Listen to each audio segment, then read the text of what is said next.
A 9-year-old boy stood at his stepfather's funeral clutching a cracked tablet that displayed 3 words.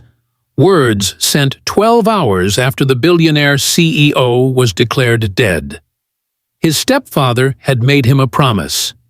"If I'm ever in danger, Milo, those 3 words will find you before anything else." Now, with the casket about to be sealed forever, and cameras broadcasting to millions, Milo Scott did something that would expose a conspiracy worth billions. He screamed those same 3 words at the top of his lungs, and when they scanned the casket, they found a heartbeat. Hello everyone, and welcome back to our channel. Today, we have an absolutely shocking story that will leave you breathless. It's about a 9-year-old boy who refused to believe what doctors, lawyers, and billionaires told him was true. A stepson who trusted his instincts when the entire world said he was wrong. And a 3-word code between a CEO and a child that became the key to exposing a conspiracy worth billions. Before we begin, please don't forget to hit that like button, subscribe to our channel, and turn on notifications so you never miss our stories. And we absolutely love hearing from you, so tell us in the comments where you're watching from today. Are you from New York, London, Lagos? Wherever you are, we're so glad you're here with us. Now, let's dive into this extraordinary story of betrayal, hidden enemies, and a little boy who saved a billionaire's life when everyone else had already given up hope. At the center of the global technology world lived Alexis Kingsley, a 52-year-old billionaire who had built one of the most powerful companies in modern history. Kingsley Dynamics was known across 6 continents. They developed breakthrough biotechnology, revolutionary clean energy systems, and funded hospitals and research centers that saved millions of lives. Alexis Kingsley was extraordinary because he hadn't been born into wealth. When he was young, he was so poor in Eastern Europe that he studied engineering textbooks in public libraries because his family couldn't afford to buy them. He worked 3 jobs while attending university. He slept 4 hours a night and survived on bread and coffee. But Alexis was brilliant and worked harder than anyone around him. Year after year, he built his empire from nothing into something that changed the world. People respected Alexis Kingsley, not just because he was wealthy, but because he was principled. He donated billions to childhood education initiatives. He built research facilities in underdeveloped regions. He funded scholarships for students who had nothing. Business magazines called him a visionary. World leaders called him a humanitarian. Everyone called him a man of integrity. But Alexis carried a quiet loneliness that money couldn't fix. His first marriage had ended in divorce years before he built his empire. He had worked so obsessively that relationships suffered, building companies, closing deals, traveling between boardrooms in London, Tokyo, and New York. Success had cost him connection, until he met Bella Scott. Bella was 38 years old, a divorced single mother trying to rebuild her life after a painful marriage. She worked as a consultant and met Alexis at a corporate retreat. She wasn't impressed by his wealth. She was drawn to his quiet kindness and the way he listened when she spoke. Alexis fell in love with her strength, her honesty, and her fierce love for her son. Within 2 years, they were married. And Alexis didn't just marry Bella. He became a father to her 7-year-old boy, Milo. Milo Scott was 9 years old now, with sharp brown eyes that noticed everything and dark curly hair that refused to stay neat. He was small for his age, but he was perceptive, curious, and unnervingly mature. Milo loved 3 things more than anything in the world: his mother, books about unsolved mysteries, and asking questions that made adults uncomfortable. Alexis Why do people lie to protect other people? Milo would ask over breakfast. Alexis never talked down to Milo. He always gave honest answers. Because sometimes people think a lie will cause less pain than the truth.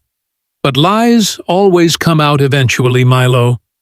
And when they do, the damage is worse.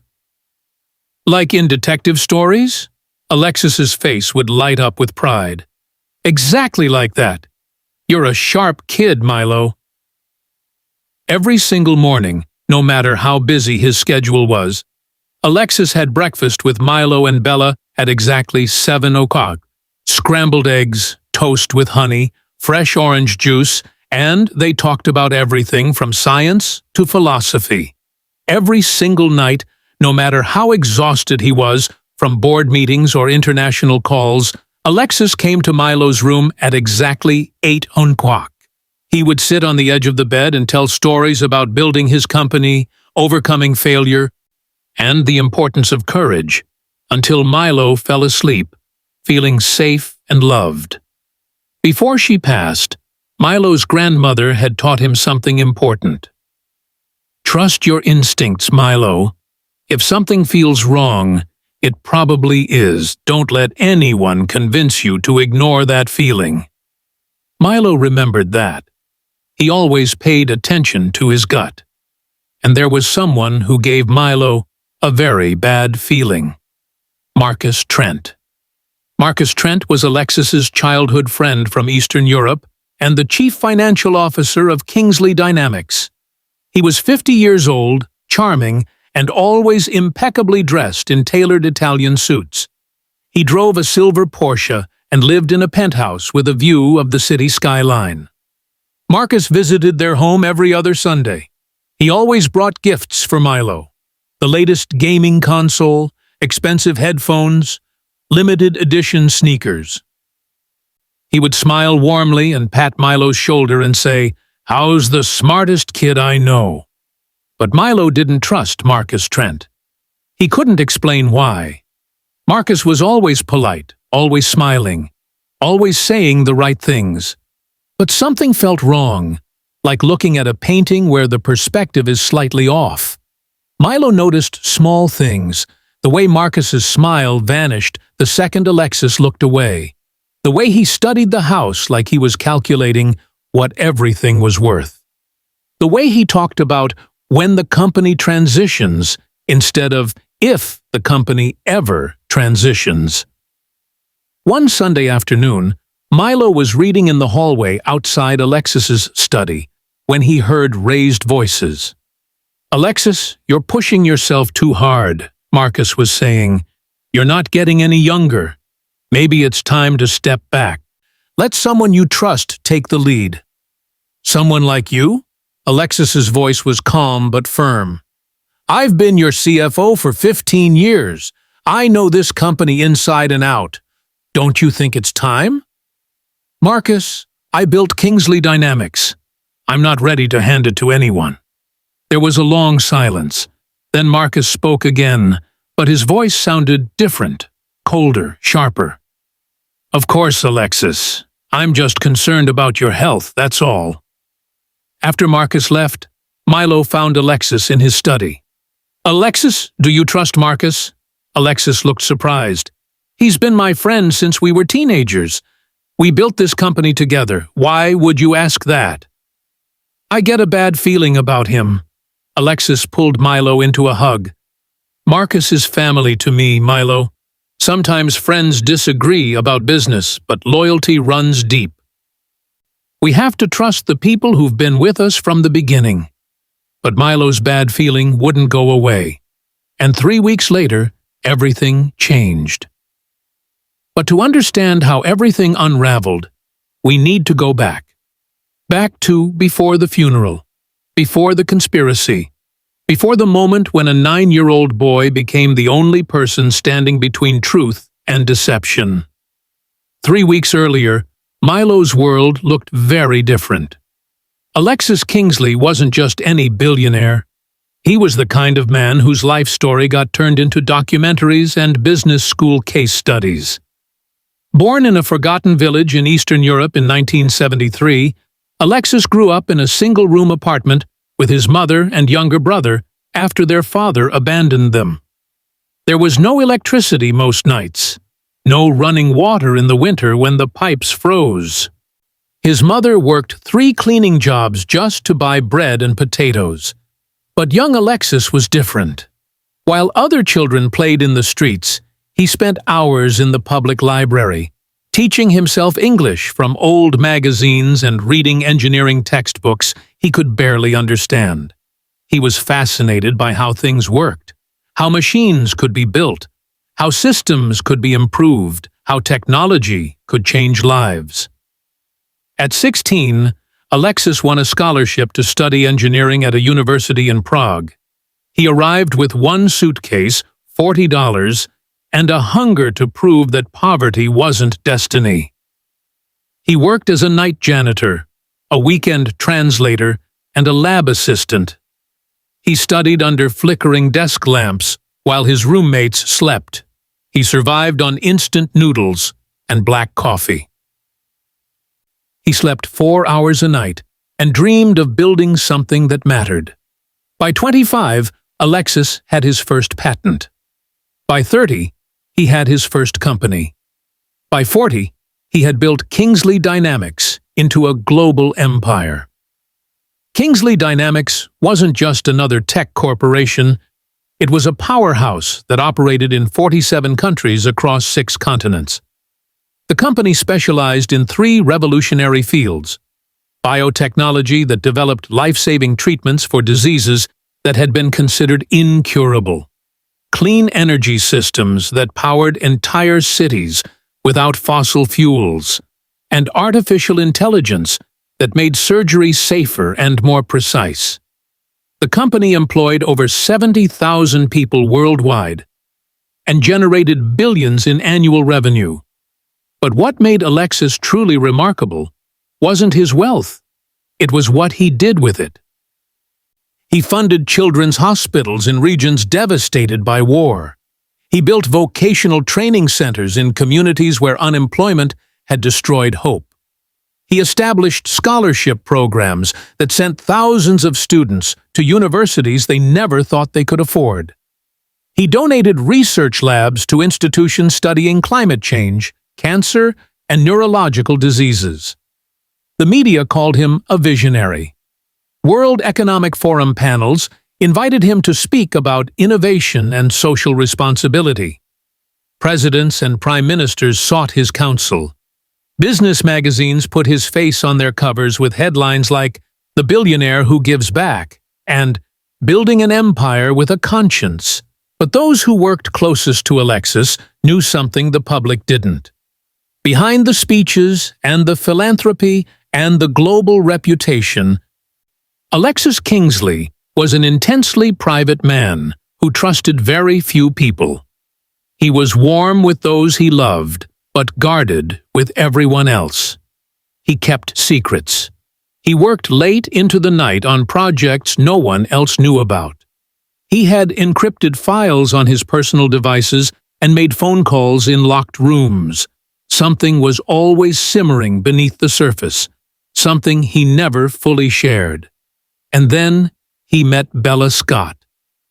Bella was 36 when she walked into that corporate leadership retreat in Switzerland. She had just finalized a brutal divorce that had left her emotionally drained and financially struggling. Her ex-husband had been controlling, manipulative, and unfaithful. The marriage had stolen 7 years of her life. She was a consultant by profession, smart and capable, but the divorce had shaken her confidence. She wasn't looking for romance. She certainly wasn't looking for a billionaire. But during a panel discussion on ethical business practices, Alexis asked a question that made her reconsider everything she thought about powerful men. He said, "How do we build companies that don't just make profit, but make people's lives better? How do we measure success beyond shareholder value?" After the session, Bella approached him. "That was a good question." Alexis smiled. It's the only question that matters. They talked for 3 hours that night. Not about business or money or status, but about books, philosophy, and what it meant to build a meaningful life. Bella was struck by how intently he listened, how he asked about her son, Milo, and what kind of mother she wanted to be. How he didn't try to impress her with stories about his accomplishments. Alexis was drawn to Bella's honesty. She didn't care about his wealth. She challenged his ideas. She made him laugh. And when she talked about her son, her face lit up with a fierce, protective love that Alexis found beautiful. They stayed in touch. Phone calls turned into video chats. Video chats turned into weekend visits. And 2 years later, they were married in a quiet ceremony with only close friends and family. No media, no spectacle. Just two people who had found something real in a world that often felt fake. But Alexis didn't just marry Bella. He became a father to Milo. From the very beginning, Alexis treated Milo like his own son, not as an obligation, not as a part of the package deal, but as someone he genuinely loved and wanted to know. And every single morning, no matter where he was in the world, Alexis made sure to have breakfast with Milo and Bella at 7 o'clock a.m. sharp. If he was traveling, he'd video call from Tokyo or London or Sao Paulo. If he was home, he'd sit at the kitchen table with scrambled eggs, toast with honey, and fresh orange juice, and they'd talk. Not small talk. Real conversations. "Alexis, why do rich people sometimes act like they're better than everyone else?" Milo asked one morning when he was 8. Alexis set down his coffee cup and looked Milo in the eye. Because money can make people forget where they came from. It can make them think their success was only because of their own brilliance, not because they had help or luck or opportunities others didn't get. That's why it's important to stay humble, Milo. To remember that being successful doesn't make you better. It just makes you more responsible. Responsible for what? For helping people who haven't had the chances you've had. Milo nodded slowly, processing. Is that why you build schools? Exactly. Every night, without fail, Alexis came to Milo's room at 8 o'clock p.m. He'd sit on the edge of the bed, and they'd talk about Milo's day. What he learned at school.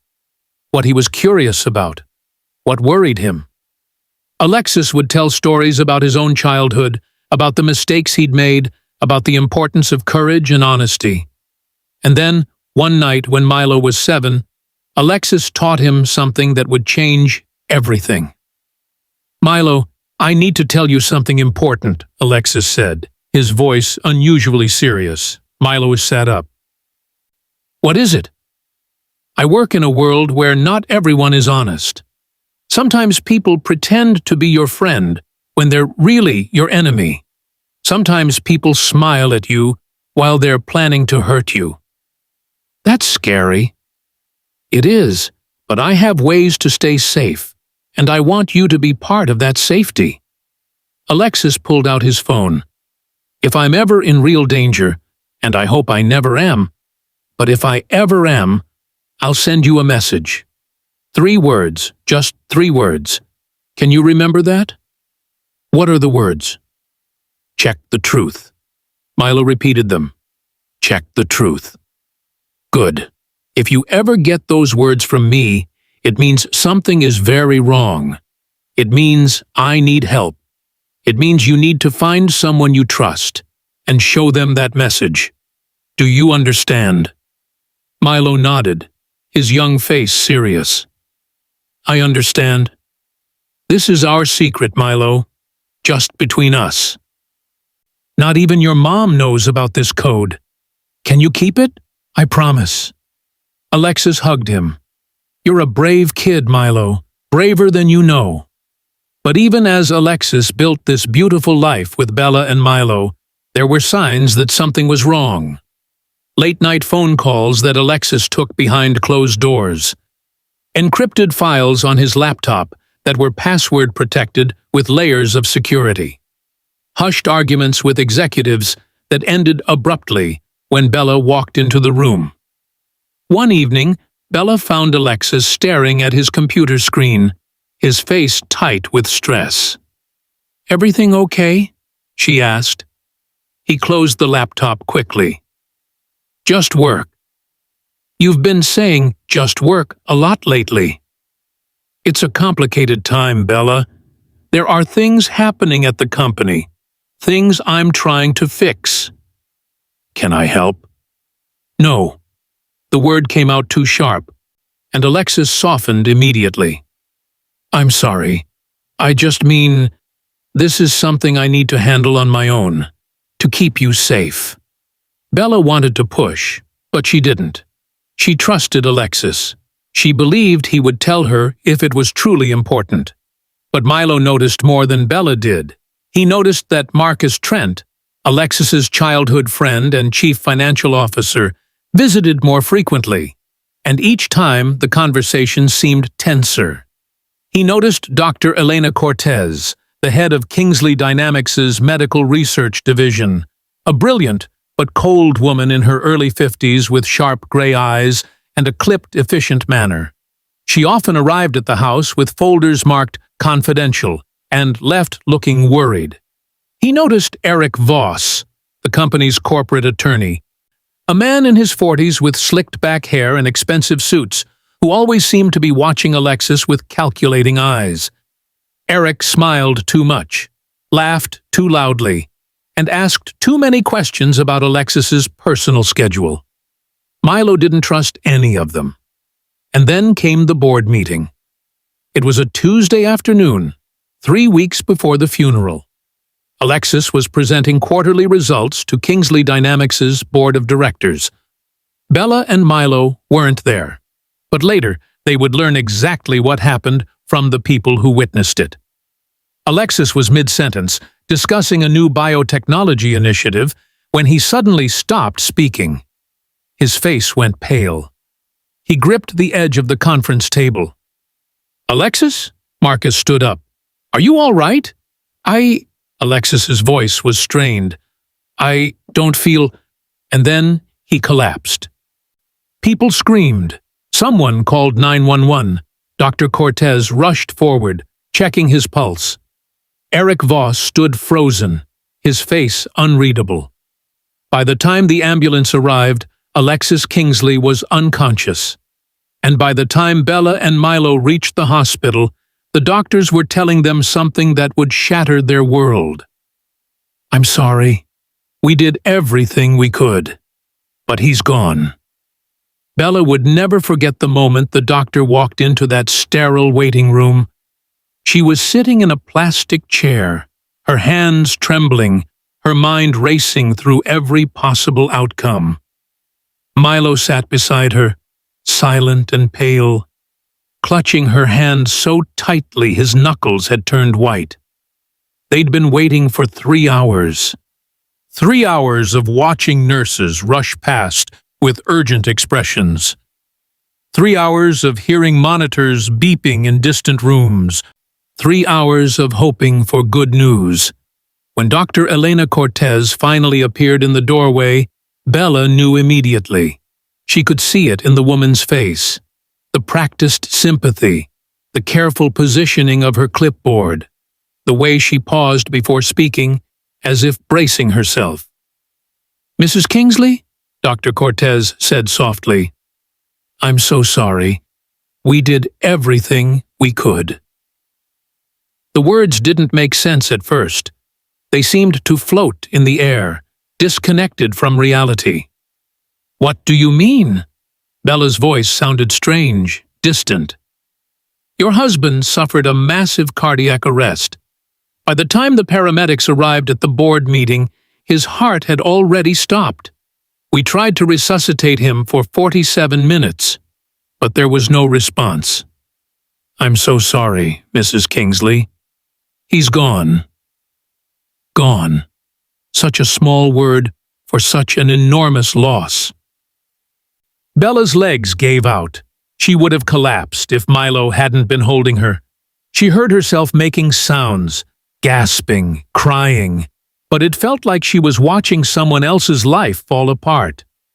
"I want to see him," she managed to say. Dr. Cortez hesitated. "Mrs. Kingsley, I'm not sure I want to see my husband." They took her to a private room where Alexis lay on a gurney, covered with a white sheet up to his chest. He looked peaceful, like he was sleeping. His face was pale but unmarked. No signs of struggle or pain. Bella collapsed beside him, gripping his hand, waiting for it to warm under her touch. Waiting for him to wake up and tell her this was all a terrible mistake. But his hand stayed cold.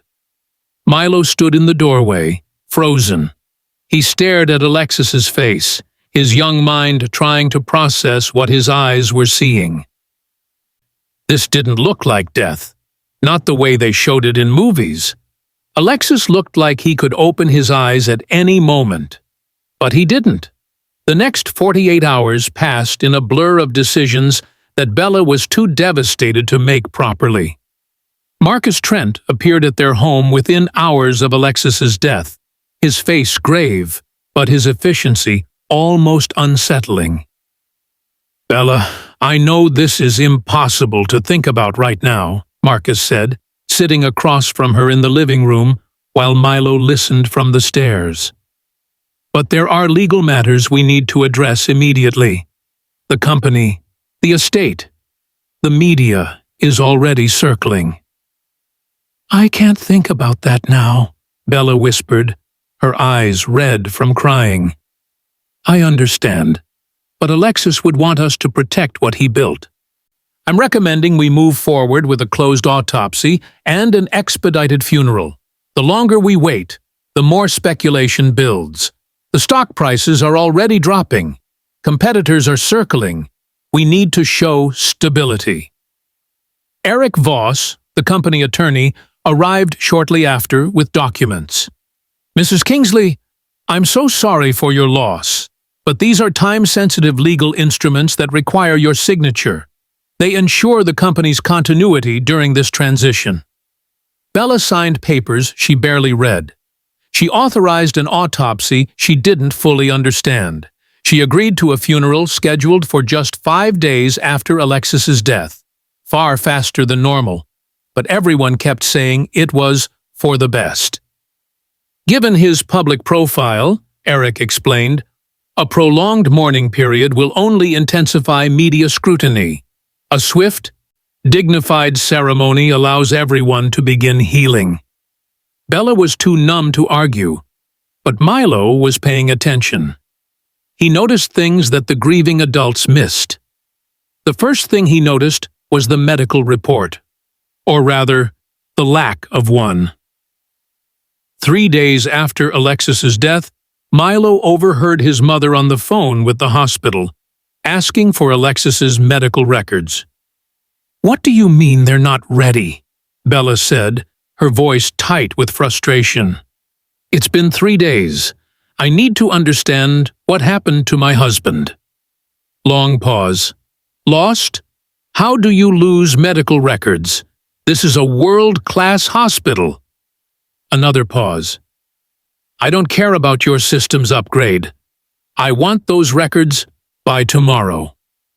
But tomorrow came and went. No records arrived. The second thing Milo noticed was the nurse who disappeared. A nurse named Patricia Reeves had been in the emergency room when Alexis arrived. Milo had seen her name on a visitor log sitting on the kitchen counter.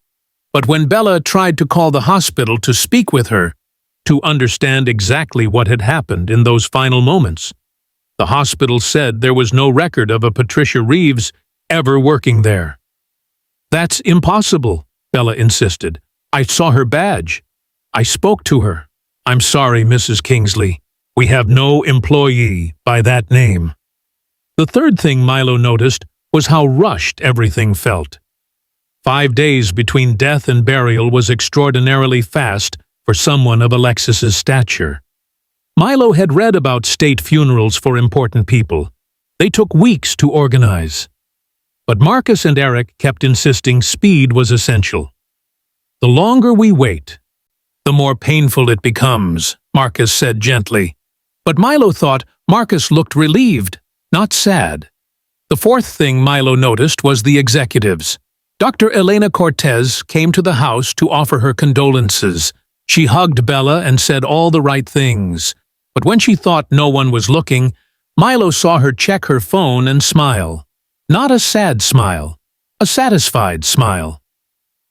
Eric Voss visited to discuss estate matters. He looked somber during the conversation, but as he left, Milo heard him on the phone in the driveway. "It's done. We're clear. Funeral is Saturday." And Marcus visited every day, ostensibly to help Bella with arrangements. But Milo noticed how Marcus walked through the house like he was measuring it. How he asked questions about Alexis's personal files, his home office, his devices. "Did Alexis keep work files here at home?" Marcus asked casually. "Some," Bella said, distracted. "In his study." "Mind if I take a look? There might be sensitive company documents that need to be secured." Bella nodded absently, but Milo followed Marcus. He watched as the man went through Alexis's desk, pocketing a USB drive, photographing documents with his phone. This wasn't grief. This was scavenging. On the fourth night, Milo couldn't sleep. He kept thinking about the promise Alexis had made. "If I'm ever in danger, you'll hear 3 ill words from me first." But there had been no warning, no message, nothing. Unless Milo crept downstairs to Alexis's study. The room still smelled like his stepfather's cologne, cedarwood and bergamot. His laptop was gone, probably taken by Marcus. But there, on the corner of the desk, was Alexis's old tablet. The one with the cracked screen that he'd stopped using months ago, but had never thrown away. Milo picked it up. The battery was nearly dead, just 8% remaining.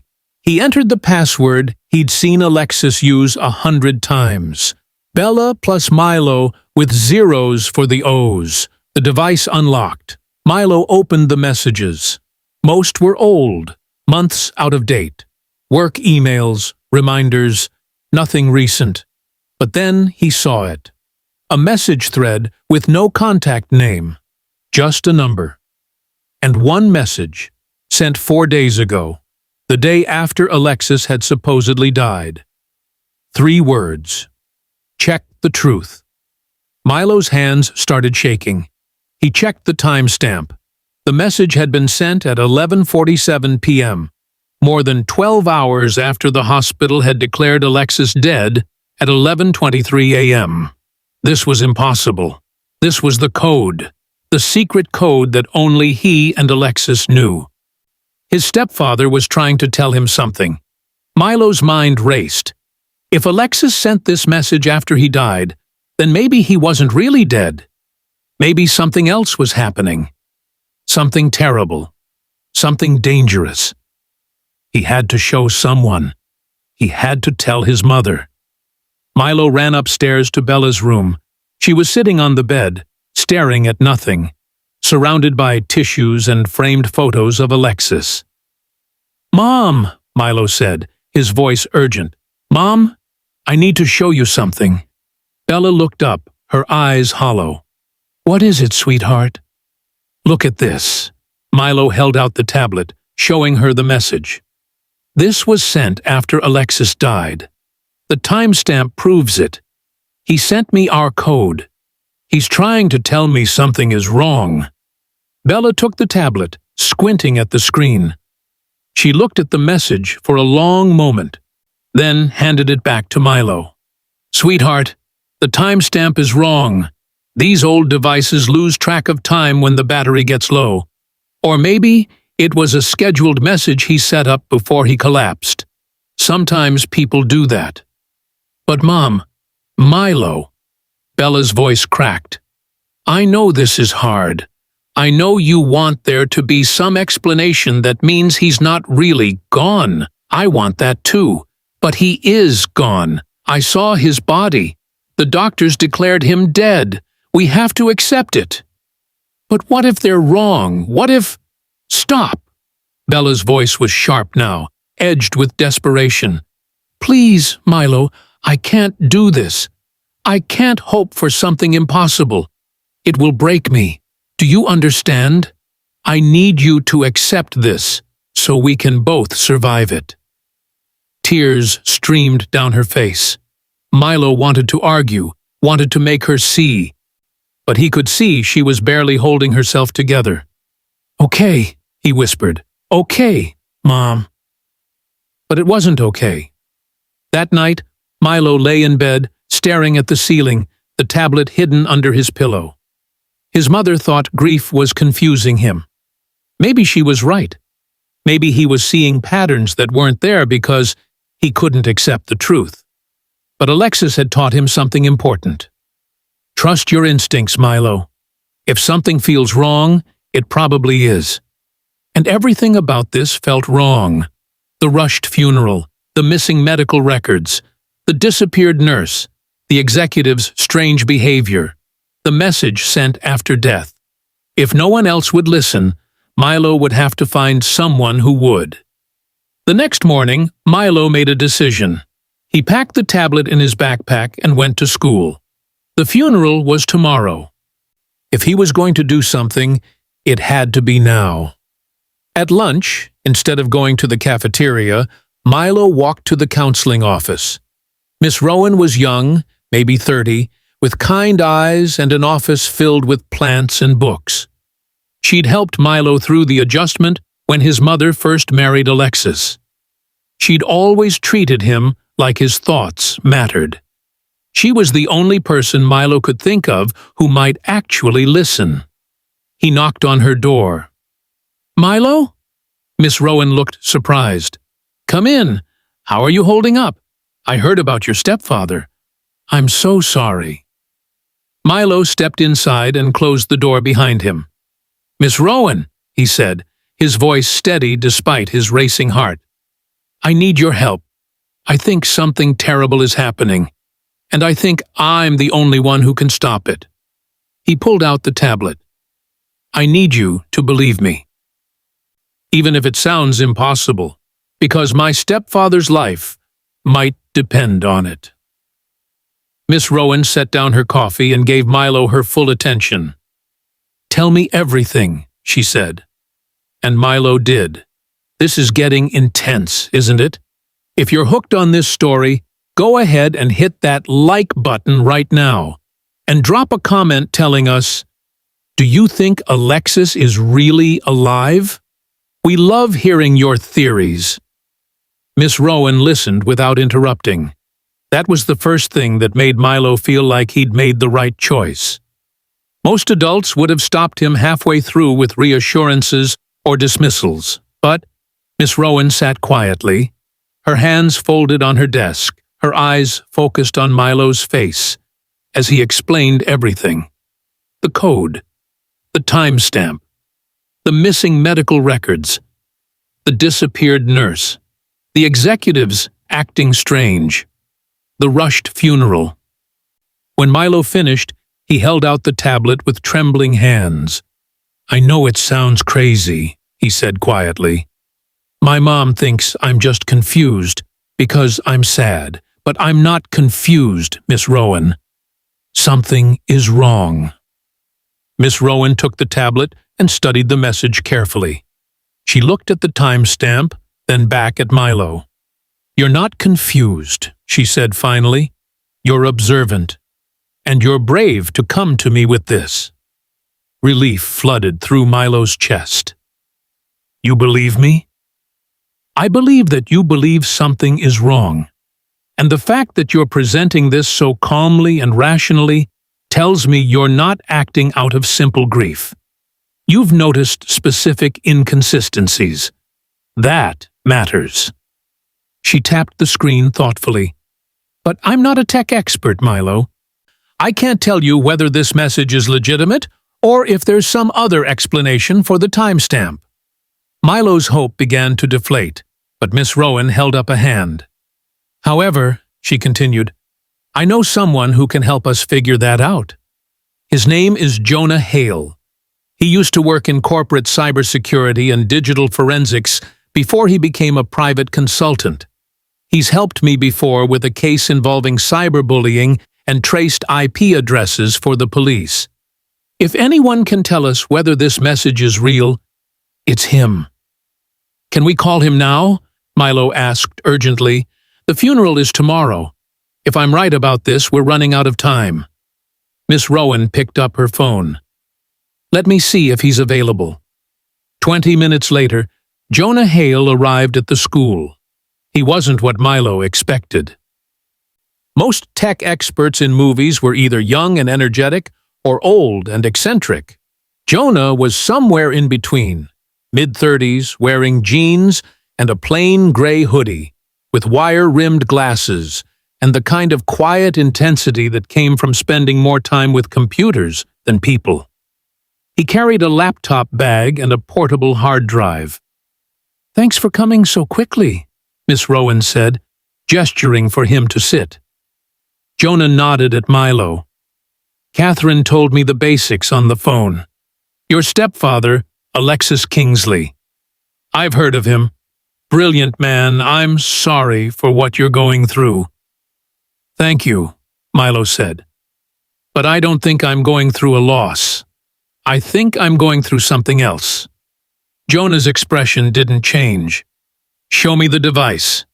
Milo handed over the tablet. Jonah plugged it into his laptop using a series of cables and adapters, his fingers moving quickly across the keyboard.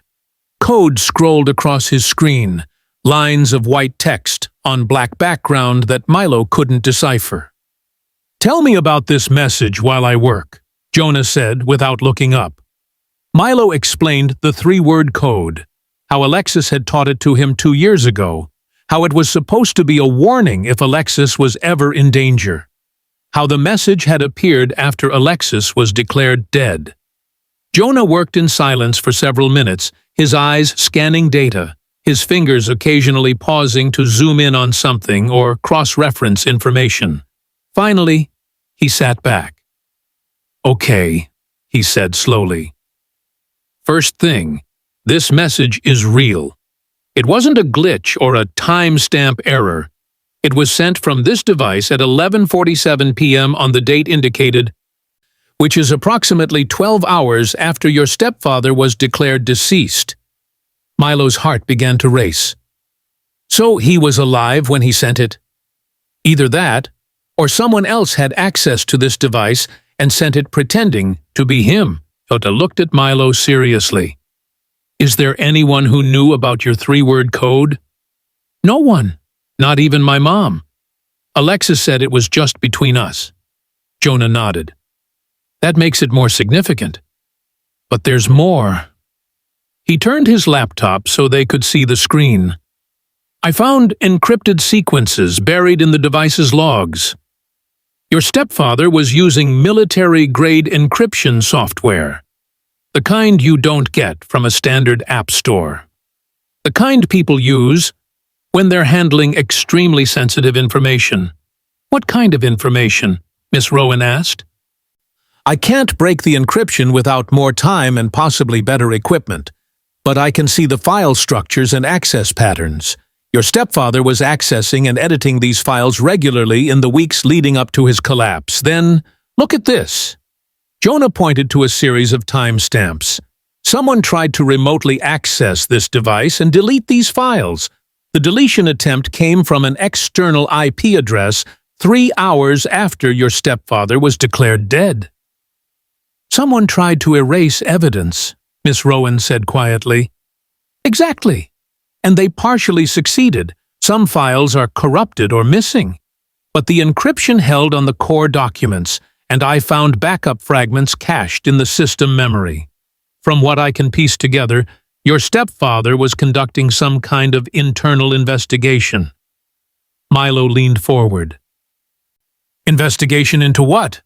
Jonah pulled up another window showing financial transaction records. This is where it gets complicated. I can see references to audit trails, financial discrepancies, and what appears to be a confidential report your stepfather was compiling. Based on the file names and metadata, I'd estimate he was investigating internal fraud within Kingsley Dynamics. And we're not talking about petty theft. The numbers I'm seeing suggest billions of dollars. The room went silent. Billions? Miss Rowan repeated. At minimum. This looks like a sophisticated embezzlement scheme, the kind where money is siphoned through shell companies, fake contracts, and manipulated accounting systems over years. Jonah closed his laptop, the kind of scheme that people would kill to protect. Milo felt his stomach turn.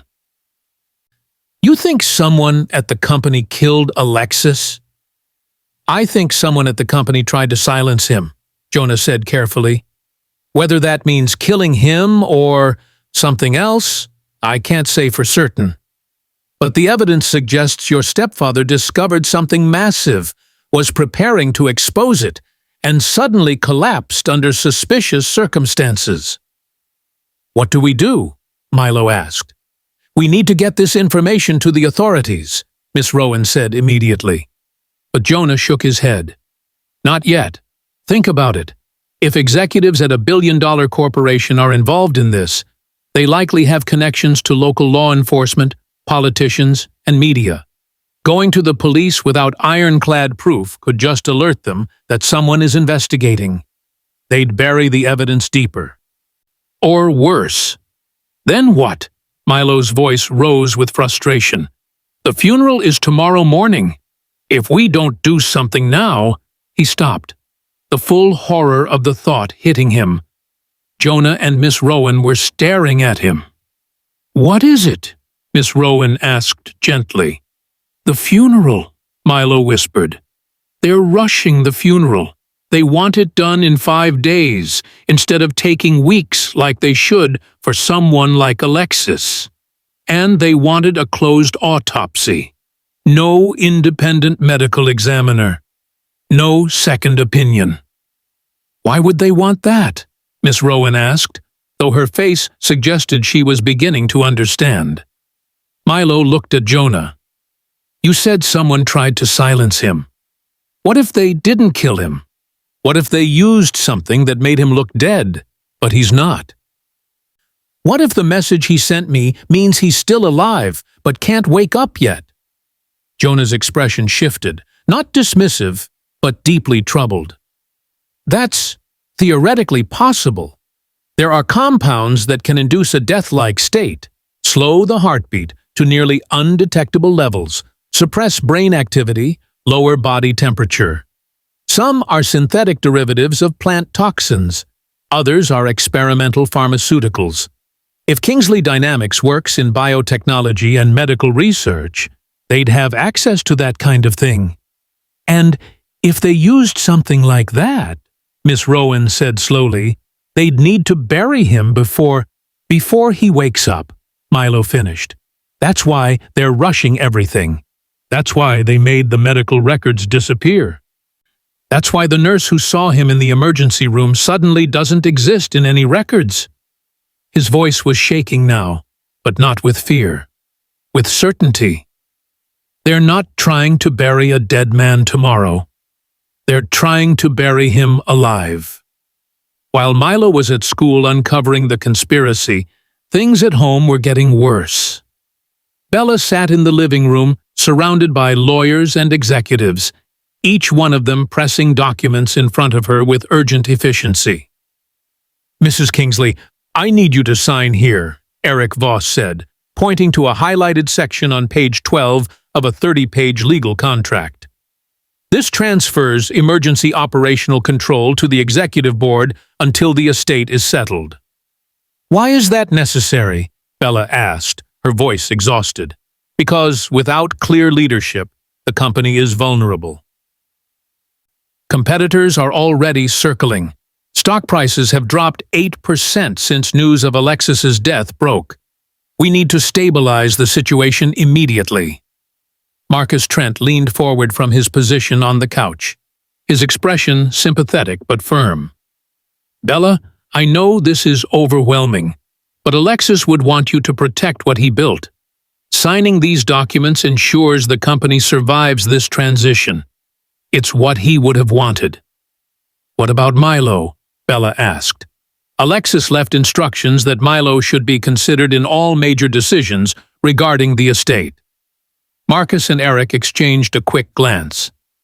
"Of course," Eric said smoothly, "but Milo is 9 years old. The legal documents will establish trusts and protections for him. Right now, we need adult leadership to guide the company through this crisis." Dr.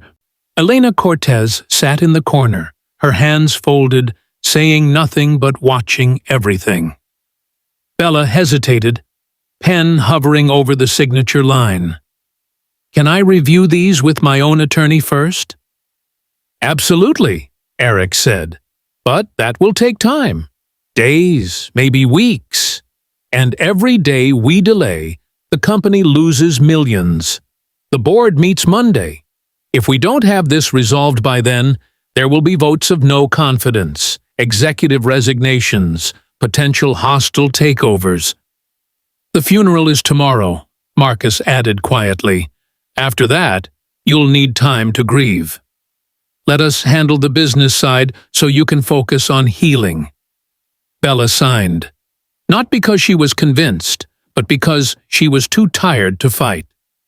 As the executives filed out, Bella overheard Marcus and Eric talking in the driveway.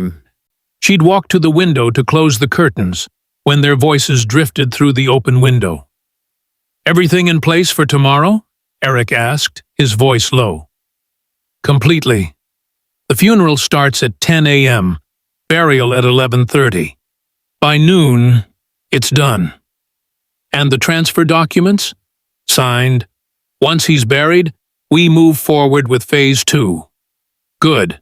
No more delays. No more complications." "Agreed. Let's just get through tomorrow and finalize everything." Bella froze, her hand on the curtain. Something about the way they said "finalize everything" made her skin crawl. It didn't sound like grief. It sounded like completion, like checking items off a list. She thought about calling Milo's school to pick him up early, to hold him close and make sure he was safe. But from whom? From what? She was being paranoid. These were Alexis's trusted colleagues. His childhood friend, his legal advisor, weren't they? When Milo returned home that evening, he found his mother in the kitchen, staring blankly at a cup of tea that had long gone cold. "Mom?" She looked up, trying to smile. "Hi, sweetheart. How was school?" "It was fine." Milo sat down across from her. He wanted to tell her everything, about Miss Rowan, about Jonah, about the evidence. But he could see how fragile she was. One more shock might break her completely. "Mom, can I ask you something?" "Of course. Did you sign any papers today?" Bella blinked.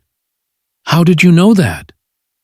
I had a feeling," she sighed. Marcus and Eric brought some documents.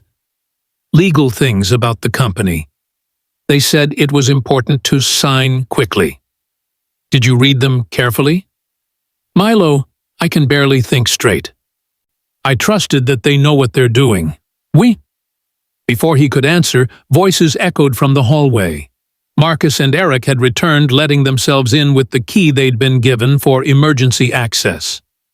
"Bella, just wanted to confirm timing for tomorrow," Marcus called out. Milo slipped quietly into the hallway, staying just out of sight. "Car picks you up at 9:30, Eric was saying.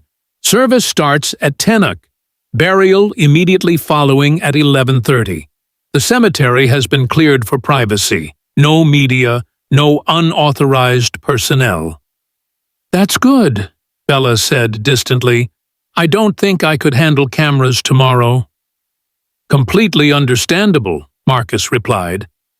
"And after the burial, We'll handle all the remaining legal formalities. You won't have to worry about anything. We'll take care of everything." Milo noticed how Marcus emphasized that last word, everything. After they left, Milo waited until his mother went upstairs before texting Miss Rowan on the emergency number she'd given him. "Funeral is 10 a.m. tomorrow. Burial at 11:30. Cemetery will be cleared. No witnesses. We're running out of time."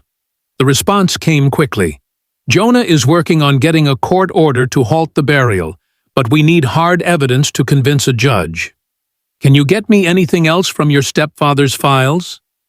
Milo crept into Alexis's study. Most of the papers were gone, taken by Marcus. But in the back of a desk drawer, Milo found a USB drive taped under the drawer's false bottom, a hiding spot Alexis had shown him once during a game of hide-and-seek. The drive was labeled with a single word in Alexis's handwriting, "Truth." Milo slipped it into his pocket. Later that night, as his mother slept fitfully down the hall and the house fell silent, Milo sat in his room with the tablet and the USB drive, Miss Rowan's words echoing in his head. He thought about everything Jonah had discovered. The fraud, the deletion attempts, the encrypted files, the message sent after death. He thought about the executive's strange behavior, the rushed funeral, the disappearing evidence, the cold efficiency with which they discussed finalizing everything. And he thought about Alexis, lying in that casket, possibly alive, possibly aware, possibly waiting for someone to hear his message. Milo picked up his phone and called Miss Rowan one more time. When she answered, her voice thick with sleep, Milo spoke quietly but clearly. "Miss Rowan, I know what's happening now. I know why they're rushing the funeral. I know why they want him buried before anyone can investigate properly." "Milo, what are you saying?" He took a deep breath, his young voice steady with terrible certainty. "I think they're trying to bury him alive." The USB drive changed everything. Jonah called Miss Rowan at 2:47 a.m. She contacted Milo, who was already awake, unable to sleep with the weight of what he knew pressing down on his chest. By 3:15 a.m. they were all gathered in Jonah's small apartment downtown, Milo having snuck out his bedroom window, leaving a note for his mother in case she woke. Jonah's apartment looked exactly like Milo imagined a tech expert's home would.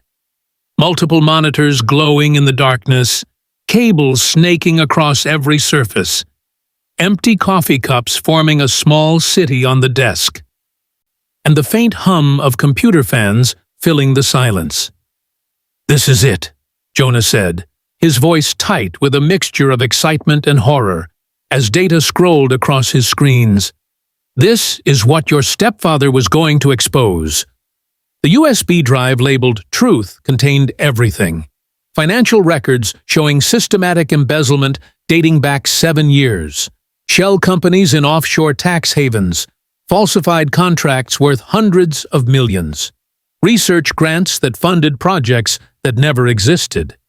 Kingsley Dynamics' medical research division had been used as a front for siphoning billions of dollars into private accounts controlled by Marcus Trent, Eric Voss, and Dr. Elena Cortez. But that wasn't the worst of it. "Look at this," Jonah said, pulling up a classified research file. "Project Lazarus. It's a medical research initiative funded through Kingsley Dynamics' biotechnology division." Milo leaned closer to the screen. The document was dense with scientific terminology, but certain phrases jumped out. Reversible metabolic suspension, synthetic catalepsy inducer. Undetectable vital signs for 48-72 hours. "What does that mean?" Milo asked, though part of him already knew. Jonah's face was grim. "It means they developed a compound that can make someone appear dead. Not just mostly dead, completely, medically, legally dead. Zero detectable heartbeat. No measurable brain activity. Body temperature drops to near ambient levels. Any standard medical examination would declare the person deceased. Miss Rowan had gone pale. But they're not actually dead? No. They're in a state of extreme metabolic suspension. Think of it like advanced hibernation. The compound suppresses all normal life functions to the point where they become undetectable by conventional means.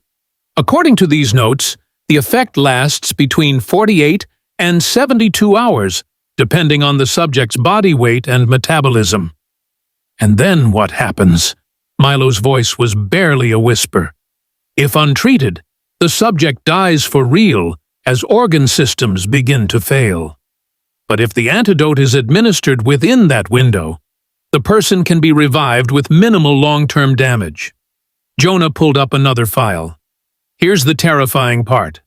According to this research log, Dr. Cortez successfully tested this compound on 3 subjects.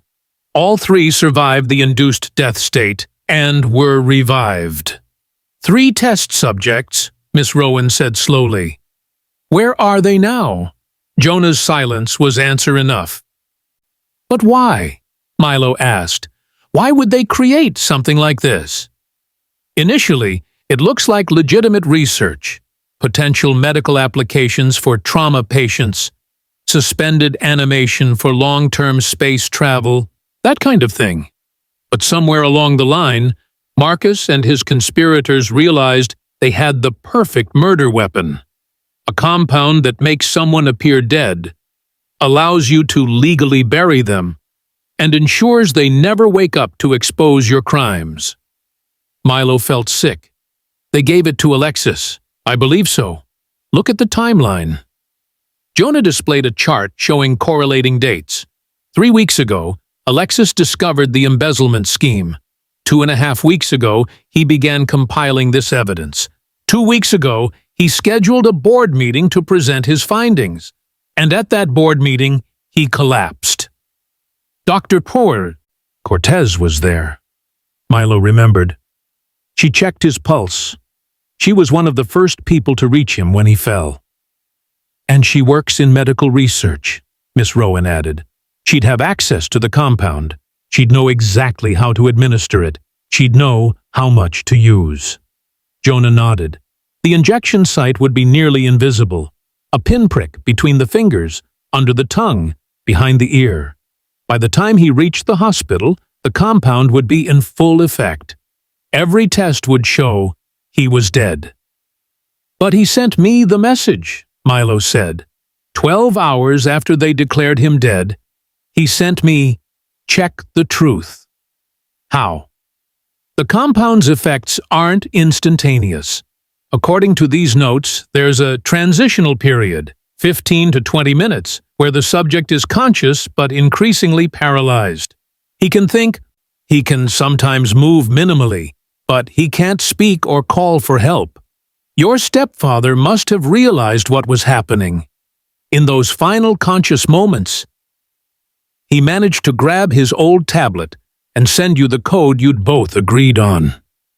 Tears stung Milo's eyes. He imagined Alexis, trapped in his own body, knowing he was being murdered, using his last moments of consciousness to warn the one person he thought might figure it out. We have to stop the funeral, Milo said urgently. If they bury him, he'll die for real, Jonah finished. According to this research, the absolute maximum window for revival is 72 hours. After that, cellular damage becomes irreversible. Your stepfather collapsed at the board meeting 3 weeks ago. That was during the day, around 2 p.m. based on news reports. If we count from then, 72 hours would have expired days ago. Milo's heart sank. So he's already dead? For real this time? Not necessarily. Jonah pulled up another file.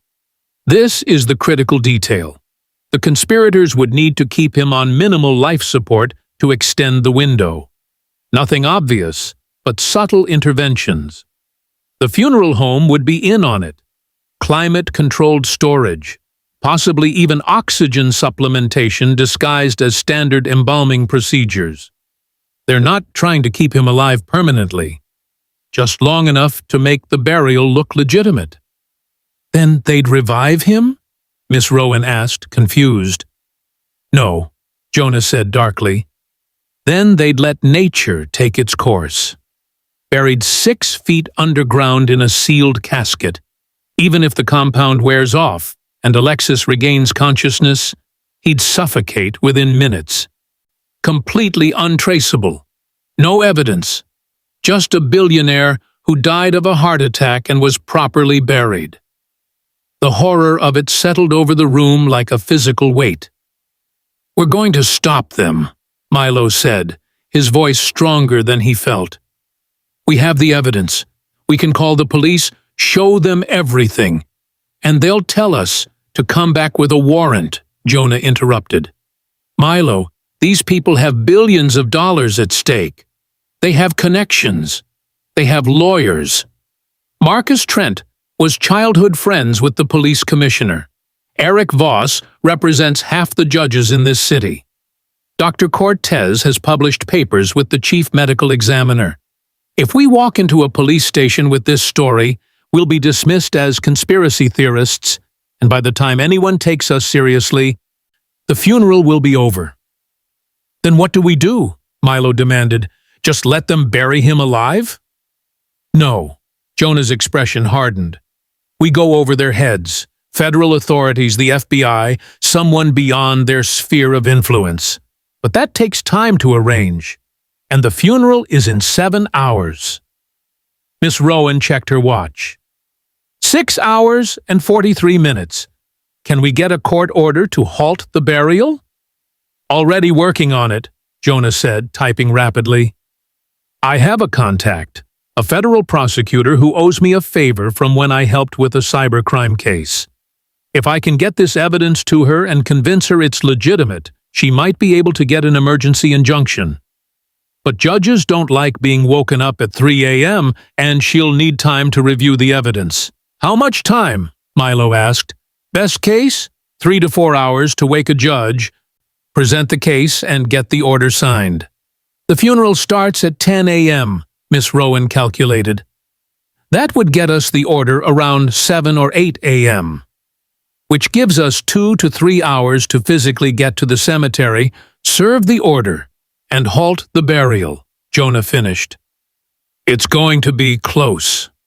While Jonah worked through the night to arrange legal intervention, Bella lay awake in her bedroom staring at the ceiling. Something was wrong. She'd been telling herself for days that her paranoia was just grief playing tricks on her mind. But the feeling wouldn't go away. Marcus had been acting strange. Every time she asked a question about the medical reports or the autopsy results, he changed the subject. When she'd mentioned wanting a second opinion on the cause of death, he'd gotten uncharacteristically defensive. Bella, I understand you're looking for answers, but sometimes a heart attack is just a heart attack. Alexis worked himself to death. We all saw it happening. Questioning the medical professionals now won't bring him back. The way he said, won't bring him back, had sounded almost threatening. And Dr. Cortez, the woman had barely made eye contact with Bella since Alexis's death. She'd been there in the emergency room, had personally overseen the resuscitation attempts, had declared him dead. But when Bella tried to ask her specific questions about what had happened, Elena had become evasive. I've submitted my report to the hospital. Everything is documented. I'm sorry, Bella, but I can't discuss the medical details without proper authorization. Since when did a widow need authorization to understand how her husband died?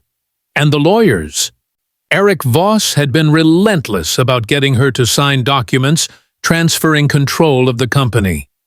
Every conversation ended with him pressing papers in front of her, highlighting signature lines, emphasizing urgency. The company can't function in this legal limbo, Mrs. Kingsley. Every day without clear leadership costs millions. Your husband built this empire. Don't let it fall apart now." But something in Eric's eyes didn't match his words. He looked eager, almost excited. Bella got out of bed and walked to Milo's room to check on him. When she opened the door and found his bed empty, window open, and a hastily scribbled note on the pillow, her blood ran cold. "Mom, I'm safe. I'm with people who are helping. Please trust me. Don't go to the funeral without me. I'll explain everything soon. I love you." Milo. Bella's hands trembled as she read the note 3 times. Her 9-year-old son had snuck out in the middle of the night. And something about the way he'd written, "Don't go to the funeral without me," made her stomach twist. What did Milo know that she didn't?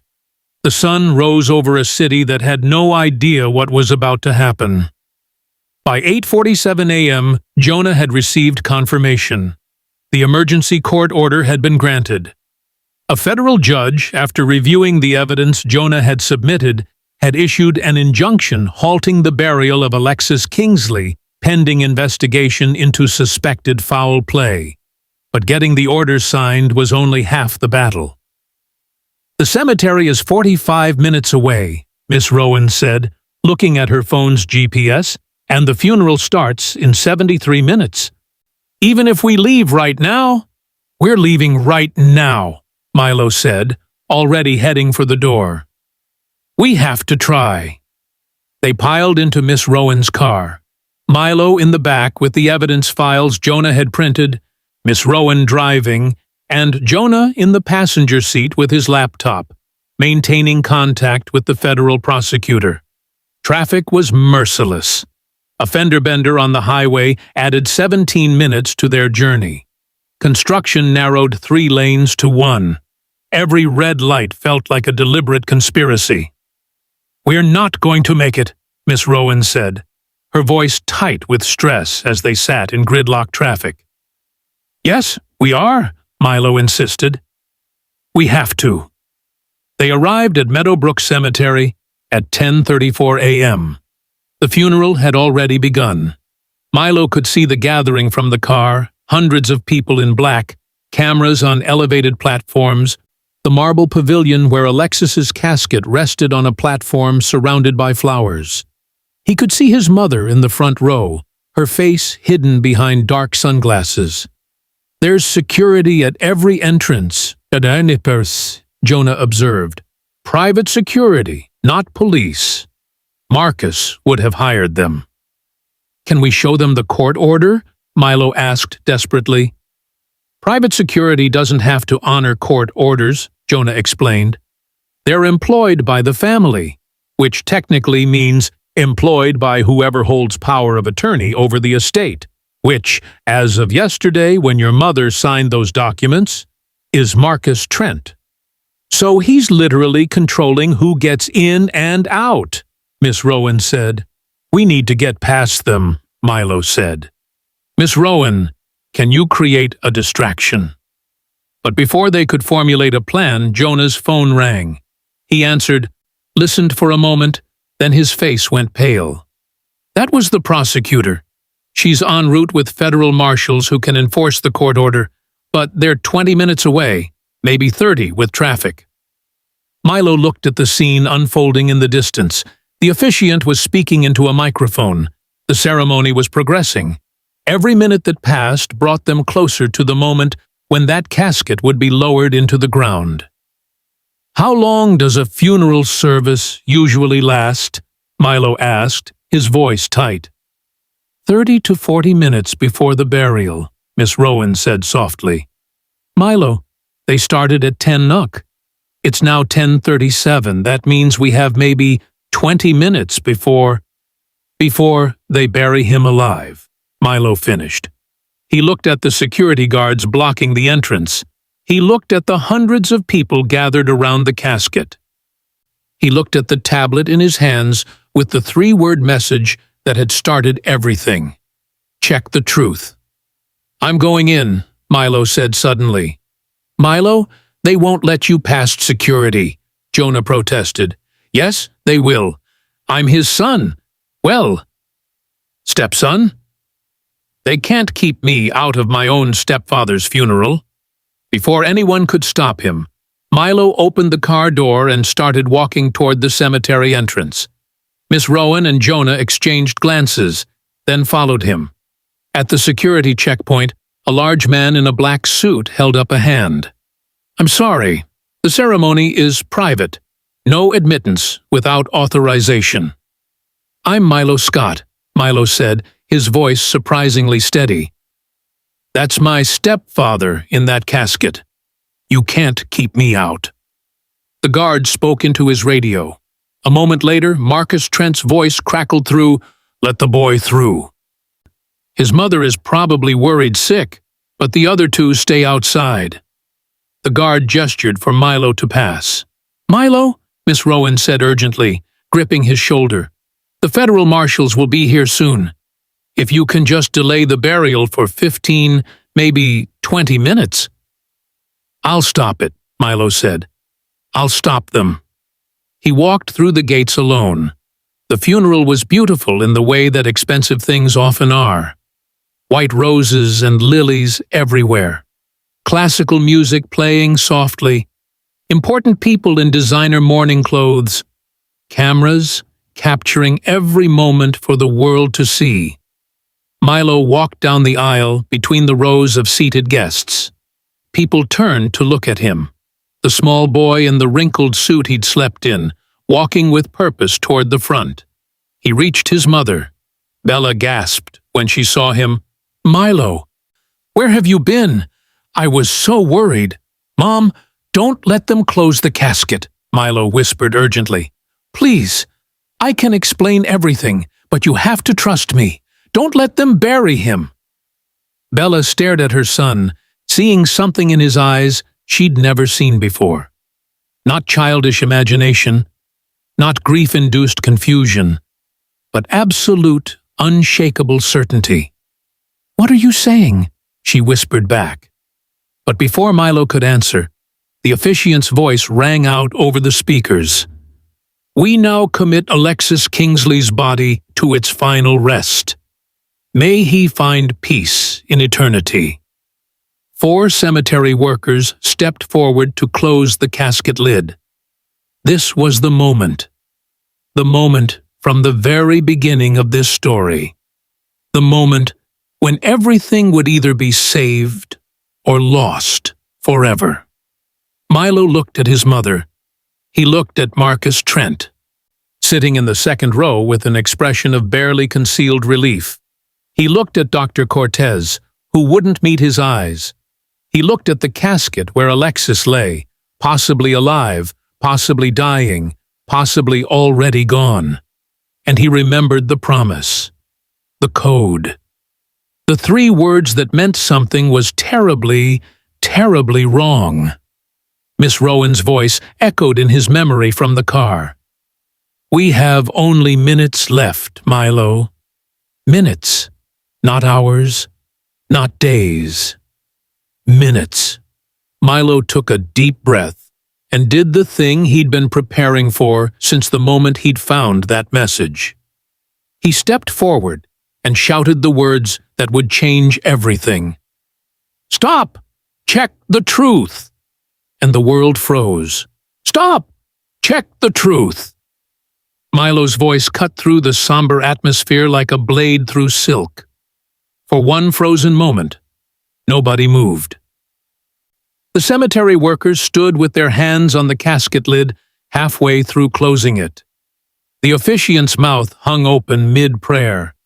300 guests turned in their seats to stare at the small boy standing in the center aisle. Then chaos erupted. What is the meaning of this? Marcus Trent shot to his feet, his face flushed with fury. This is a private ceremony. Someone remove that child. But reporters had already sensed blood in the water. Cameras swiveled toward Milo. Journalists surged forward, microphones extended, shouting questions over each other. Young man, what are you saying? Do you have evidence? Is there something wrong with the body? Bella grabbed Milo's arm, her voice sharp with panic. Milo, what are you doing? Have you lost your mind? Mom, listen to me. Milo pulled the tablet from his jacket. His hands shaking but his voice steady. Alexis sent me a message after they declared him dead. He's not gone. He's in that casket right now. And if we don't stop them from burying him, he'll die for real. That's absurd! Dr. Elena Cortez stood up, her professional composure barely masking the fear in her eyes. The boy is clearly suffering from grief-induced delusion. Mrs. Kingsley, I'm so sorry you have to witness this. Someone, please. Nobody moves. The new voice came from the cemetery entrance. Jonah Hale strode through the gates, Miss Rowan beside him, and behind them 2 federal marshals in dark suits. Jonah held up a document bearing an official seal. This is a federal court order signed by Judge Patricia Morrison 1 hour ago, halting the burial of Alexis Kingsley, pending investigation into suspected foul play. Jonah's voice carried across the stunned crowd. Anyone who proceeds with this burial will be in contempt of court and subject to immediate arrest. The cemetery workers stepped back from the casket as if it had suddenly caught fire. Marcus's face had gone from red to white. This is outrageous. On what grounds? On the grounds of attempted murder, corporate fraud, and conspiracy, one of the federal marshals said, stepping forward. We'll need everyone to remain where they are while we conduct an examination of the deceased. This is a circus, Eric Voss shouted, but his voice had a desperate edge. You're disrupting a funeral based on the ravings of a child and some hacker's conspiracy theory. The hacker is a licensed digital forensics specialist who's worked with the FBI on 17 cases, the marshal interrupted coolly. And we take attempted murder very seriously. Now, everyone sit down. Now. The authority in his voice left no room for argument. The crowd settled into an uneasy silence, broken only by the clicking of camera shutters and the murmur of confused conversations. Jonah approached the casket, followed by a medical technician the marshals had brought with them. The woman carried a portable medical scanner, the kind used by paramedics in the field. "What are you looking for?" Bella whispered, still clutching Milo's hand. She was torn between defending her son and fearing he'd orchestrated something that would make their grief even worse. "Life signs," Jonah said simply. He nodded to the technician. "Dr. Ramirez?" The doctor activated the scanner and held it over the closed casket, moving it slowly from head to foot. The device emitted soft beeps as it measured electromagnetic signals, thermal readings, and cardiac activity through the casket's lining. For 30 seconds, nothing happened. The scanner remained silent except for its standard operating hum. Marcus exhaled with relief. "You see? There's nothing. Now can we please—" Beep, beep, beep. The scanner's alarm cut him off. Dr. Ramirez's eyes widened as she stared at the display. "I'm detecting vital signs," she said, her voice tight with professional shock. "Extremely weak, but present. Cardiac activity at approximately 8 beats per minute. Body temperature at 89 degrees Fahrenheit. Minimal respiratory function." She looked up at the marshals, her expression grave. "There's someone alive in that casket." The crowd exploded. Guests screamed. Reporters rushed forward. Security guards, who had been positioned around the perimeter, froze, uncertain whether to maintain order or flee. Camera operators climbed onto chairs and monuments to get better angles.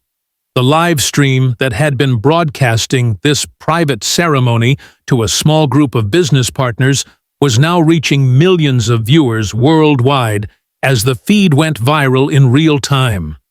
"Open it!" Bella screamed, all composure shattered. "Open it right now!" The cemetery workers rushed to comply, their hands fumbling with the latches. Marcus tried to push through the crowd toward the exit, but one of the marshals grabbed his arm. "Mr. Trent, I need you to stay right where you are." "This is insane. I had nothing to do with—" "Save it for your lawyer." The casket lid lifted, and there, surrounded by white satin lining and cushioned in eternal rest, lay Alexis Kingsley. His face was pale, deathly pale, but his chest moved. Barely perceptible, but it moved. Up and down in shallow, labored breaths that a standard medical examination would have missed entirely. Bella collapsed. Miss Rowan caught her before she hit the ground, lowering her gently to the grass, while Bella sobbed words that didn't form coherent sentences. Relief, shock, horror, and disbelief warred across her face. "He's alive," Milo whispered, tears streaming down his face. "He's really alive." Dr. Ramirez was already working, checking Alexis's pulse at his neck, lifting his eyelids to examine pupil dilation, assessing his condition with practiced efficiency. "He's in severe metabolic suppression," she announced. "This isn't natural. Someone administered something to induce this state." She looked up at Dr. Cortez, who had gone completely still. "Doctor, you were his primary physician in the emergency room. Do you have any medical explanation for how a man declared dead 3 weeks ago is now exhibiting vital signs?" Elena Cortez said nothing.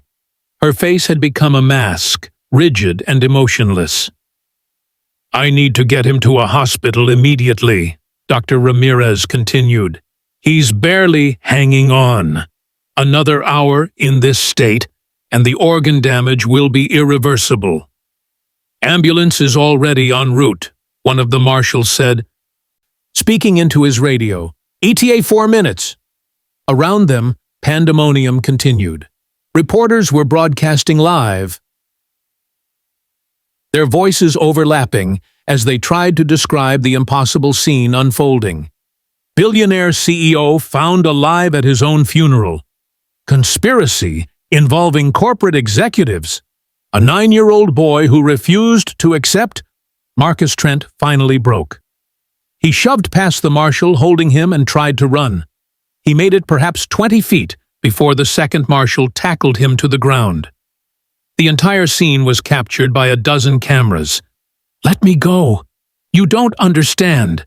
It was supposed to be temporary. We weren't going to let him die." "Marcus, shut up," Eric Voss hissed from where he stood frozen among the guests. But it was too late. The damage was done. The confession had been broadcast to millions. "Eric Voss, you're also under arrest," the first marshal said, moving toward the attorney. "You have the right to remain silent." "Wait!" Eric held up his hands. "I can explain. This was never supposed to go this far. We just needed time. Time to secure the company assets before your fraud was exposed," Jonah finished, holding up the USB drive Milo had found. Project Lazarus. The synthetic compound designed to mimic death. You used it on Mr. Kingsley to silence him before he could reveal that you'd embezzled billions from his company. Dr. Cortez finally moved. She turned toward the parking lot, walking quickly, not quite running, but moving with clear intent to escape. "Dr. Elena Cortez!" The marshal's voice rang out. "Stop where you are!" She didn't stop. She broke into a run. She made it to her car and was fumbling with her keys when 2 police cruisers, real police, not private security, screeched into the parking lot, blocking her vehicle. Officers emerged with weapons drawn. "On the ground! Now!" Elena dropped her keys and raised her hands, her face finally showing emotion, pure, undiluted fear. Back at the gravesite, The ambulance arrived in a wail of sirens. Paramedics swarmed the casket with equipment, transferring Alexis to a gurney with practiced urgency. They inserted IV lines, placed an oxygen mask over his face, attached monitors that beeped in rhythm with his impossibly slow heartbeat. "We're taking him to County General," the lead paramedic announced. "They have the facilities for this kind of intensive care. We need to raise his body temperature gradually and assess organ function." "Is their family present?" "I'm his wife," Bella said, her voice hoarse from crying. She was on her feet now, held steady by Miss Rowan. "I'm coming with him." "Me too," Milo said firmly. The paramedic nodded. "Let's go." They loaded Alexis into the ambulance. Bella climbed in beside the gurney, still crying, reaching out to touch Alexis's hand, as if afraid he might vanish if she let go. Milo started to climb in after her, but paused. He looked back at the chaos behind them. Reporters shouting questions, marshals handcuffing executives, guests filming everything on their phones, a funeral that had turned into a crime scene. He saw Jonah standing by the casket, holding the evidence that had made all of this possible. The older man caught Milo's eye and nodded once, a gesture of respect, of acknowledgement. Milo nodded back, then climbed into the ambulance. As the doors closed and the vehicle pulled away, sirens screaming, Milo knelt beside the gurney. His stepfather looked so small, so fragile, nothing like the powerful billionaire who'd built a global empire. Nothing like the strong man who'd sat with him at breakfast every morning and told him stories every night. But his chest was rising and falling. His heart was beating. He was alive. Milo leaned close to Alexis's ear, his voice barely a whisper under the medical equipment's beeping and the ambulance's siren. "I got your message," he said softly, "and I checked the truth." For just a moment, so brief that Milo almost thought he'd imagined it, Alexis's fingers twitched, the slightest movement, the tiniest response. But it was enough. It was everything. The ambulance raced through traffic, carrying a man who'd been buried alive in all but name, a wife who'd thought she'd lost everything, and a 9-year-old boy who'd refused to accept the impossible. Behind them, at Meadowbrook Cemetery, the funeral of Alexis Kingsley had officially become the most dramatic corporate conspiracy exposure in modern history. And somewhere in the crowd, cameras still rolling, reporters were already writing the headlines. "Billionaire CEO found alive at funeral child hero exposes billion-dollar conspiracy." Check the truth, the 3 words that saved a life. But none of that mattered to Milo. Not the cameras, not the reporters, not the headlines that would dominate news cycles for months. All that mattered was the weak but steady beeping of the monitor beside him, beep, beep, beep, the sound of a heart that hadn't stopped beating after all. The sound of hope, the sound of truth. I know your heart is racing right now. Ours was too when we put this story together. If you're as shocked as we are, smash that subscribe button and share this with someone who loves incredible true stories. Now, let's see what happens next. 48 hours after being pulled from his own casket, Alexis Kingsley opened his eyes. The first thing he saw was white. White ceiling tiles, white walls, white sheets covering his body. For a disorienting moment, he thought he was still in the casket, trapped in that suffocating darkness where time had lost all meaning and his body refused to obey his desperate commands to move, to speak, to scream.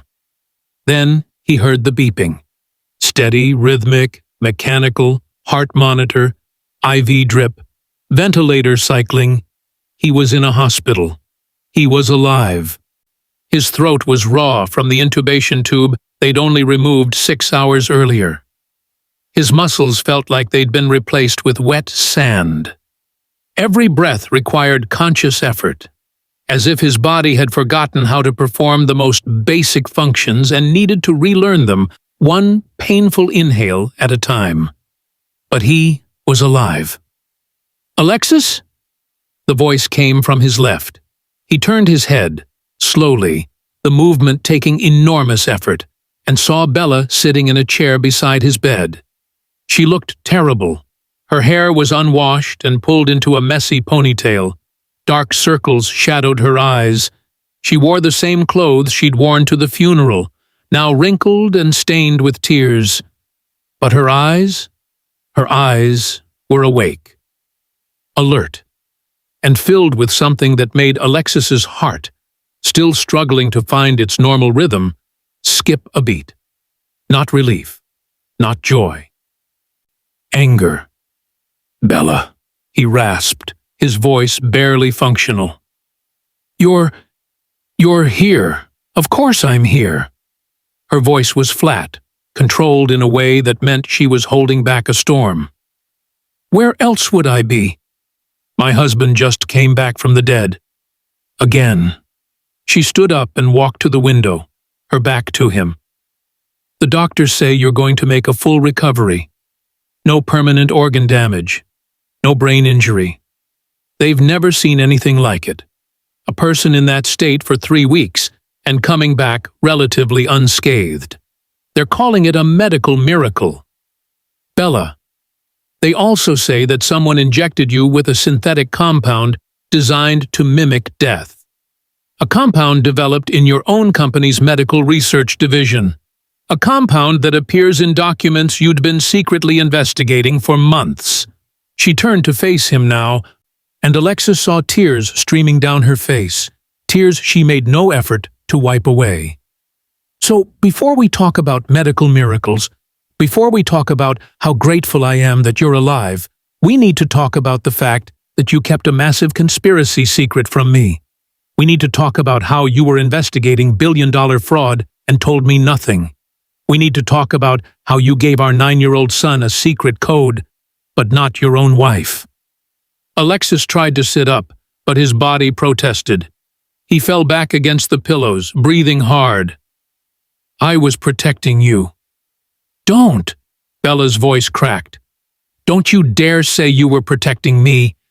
You know what protected me, Alexis?" "Nothing.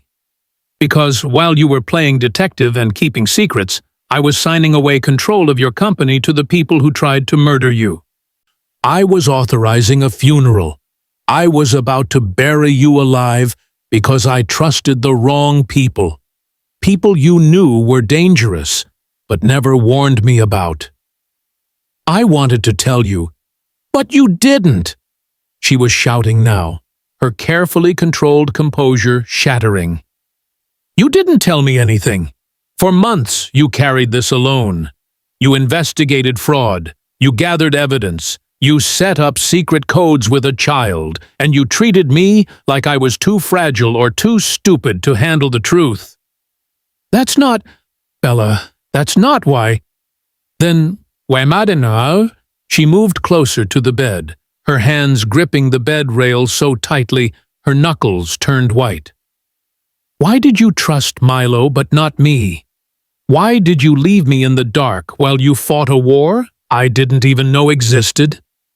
Alexis closed his eyes. This was the conversation he'd been dreading since the moment he'd first discovered Marcus's betrayal. He'd known that, if he survived, if everything went according to the backup plan he'd tried desperately to set in motion, he would have to face this moment. "Because I love you," he said quietly. "Because losing you would destroy me in ways that losing the company never could. Because Marcus, Eric, Elena, they weren't just stealing money, Bella. They were planning to take everything. The company, the assets, the reputation I'd spent decades building, and when I found out, when I started investigating, I realized how far they were willing to go to protect themselves." He opened his eyes and looked at her. They made it clear. indirectly, but clear enough that if I exposed them, there would be consequences. Not just for me, for everyone I cared about. For you. Bella's expression didn't soften. So you decided to handle it alone. I decided to keep you safe. If you didn't know anything, they couldn't use you against me. They couldn't threaten you to keep me silent. They couldn't. His voice broke. I thought if I kept you separate from all of it, I could fight them without putting you in danger. But I wasn't separate, was I? Bella said, her voice trembling.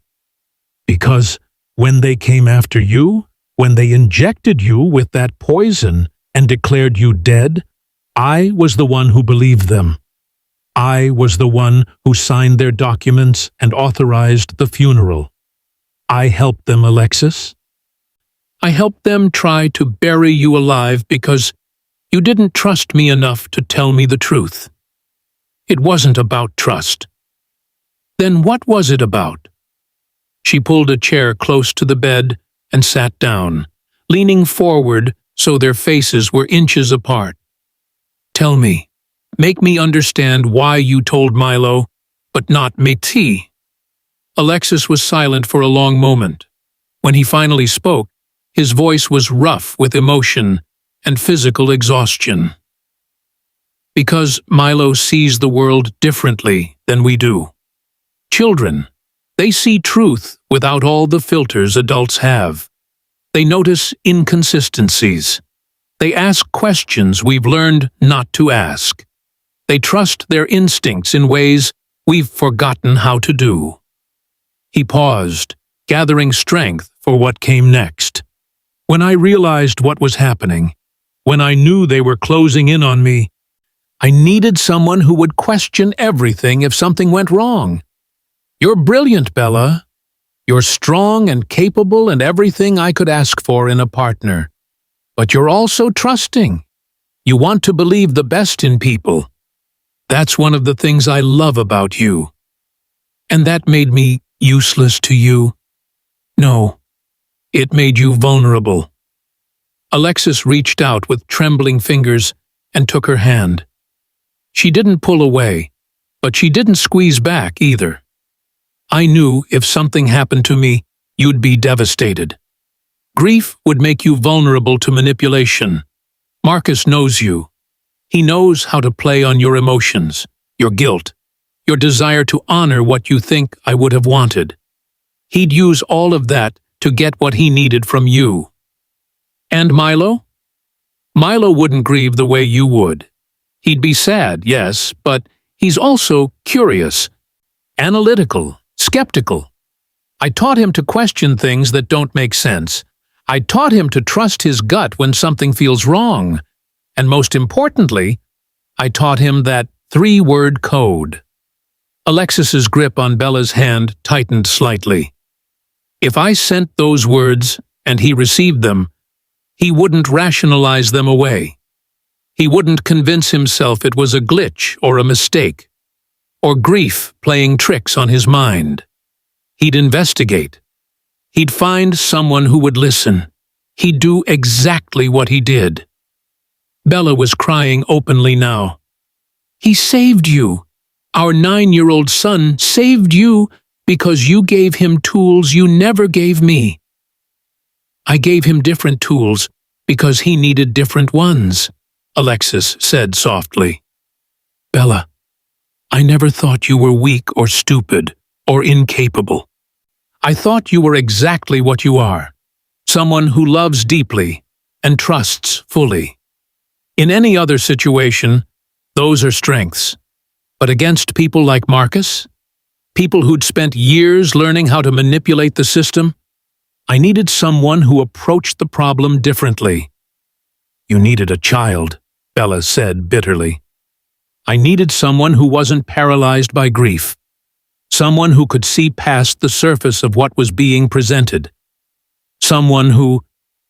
He stopped, coughing, his body still weak from the ordeal. When he caught his breath, he continued, You're right to be angry with me. You're right that I should have trusted you with more. But Bella, when I was lying in that casket, unable to move or speak, feeling my body shutting down hour by hour, you know what I thought about? She waited, silent. I thought about you believing I was gone. I thought about you signing documents that would give everything to my murderers. I thought about you standing at my funeral, grieving, while Marcus and Eric congratulated themselves on getting away with it. And the only thing that gave me hope was knowing that maybe, somehow, Milo would receive my message. That he'd question what everyone else accepted. That he'd fight when everyone else had given up. And he did, Bella whispered. He did. Alexis's eyes were wet now, too. He saved my life. But more than that, he proved something I've always believed. That children often see truth more clearly than adults. We grow up. We learn to rationalize, to accept, to compromise. We lose that sharp edge of pure observation that kids have. Milo still has it. And thank God he does. Bella sat back in her chair, pulling her hand away from his. She stared at him for a long moment, her expression unreadable. I don't know how to feel right now, she finally said. I'm relieved you're alive. I'm grateful Milo was brave enough to fight for you. But I'm also angry, Alexis. I'm angry that you kept secrets. I'm angry that you built this whole backup plan that involved our son, but excluded me. I'm angry that our marriage, something I thought was built on trust and partnership, had this enormous hidden foundation I never knew about. I know, Alexis said quietly. Do you? Because I've spent the last 2 days sitting in this room, watching you breathe, grateful for every heartbeat, and simultaneously wondering how much of our marriage was real. How many other secrets are you keeping? How many other investigations are you running that I don't know about? How do I trust you again when you've proven that when things get dangerous, your instinct is to shut me out? The words hit Alexis like physical blows. He'd survived attempted murder, 3 weeks in a death-like state, and being nearly buried alive. But hearing his wife question the foundation of their marriage hurt more than all of that combined. Our marriage is real, he said, his voice breaking. The love is real. The partnership is real. But you're right. I made a mistake. A huge mistake. I thought keeping you separate from the investigation was protecting you, but all it did was leave you vulnerable and alone. I thought trusting Milo with the code was giving him a tool to save me, but I didn't think about how it would make you feel to learn about it after the fact. He paused, gathering his thoughts and his strength. I've spent my whole life solving problems alone, Bella. Building my company alone. Fighting my way up from poverty alone. It's how I survived. But I forgot that I'm not alone anymore. I have you. And shutting you out, even with good intentions, was wrong. Bella wiped her eyes with the back of her hand. I would have helped you. If you'd told me about the fraud, about Marcus, about all of it, I would have helped you fight them. I know you would have. That's exactly what I was afraid of. What? That you'd help. That you'd put yourself in danger. That you'd become a target. Alexis's voice was raw now, all his defenses down. Bella, I've lost so much in my life. I've fought so hard for everything I have. But losing the company, losing the money, losing everything I built, none of that compares to the thought of losing you. If they'd hurt you to get to me, if they'd used you as leverage, if something had happened to you because of my investigation. He couldn't finish the sentence. Bella stood up and walked back to the window. Outside, the city continued its normal rhythm. Cars moving through traffic, people walking on sidewalks. the world spinning as if a billionaire hadn't just come back from the dead. "You almost lost me anyway," she said quietly. "Not to Marcus or Eric or Dr. Cortez, but to your own secrets. To your decision to carry everything alone. To your inability to trust that I was strong enough to handle the truth." "I know." Alexis's voice was barely a whisper. "And I'm sorry. I'm so incredibly sorry." They sat in silence for several minutes. The only sounds were the medical equipment beeping and the muffled sounds of hospital activity beyond the closed door. Finally, Bella turned back to face him. "I need time," she said. "I need time to process all of this, to figure out how I feel about everything, to decide if we can rebuild the trust that you broke." "Take all the time you need," Alexis said. "I'm not going anywhere."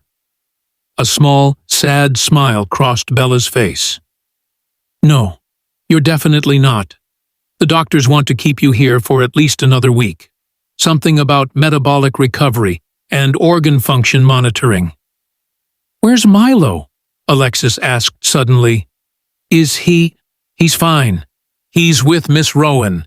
She's been taking care of him while I've been here. He wanted to be here when you woke up, but I thought—" She paused. "I thought we needed to have this conversation first." Alexis nodded. "Can I see him? Soon?" "Yes, he asks about you every hour. He's been worried you might not wake up, even though the doctors keep telling him you will."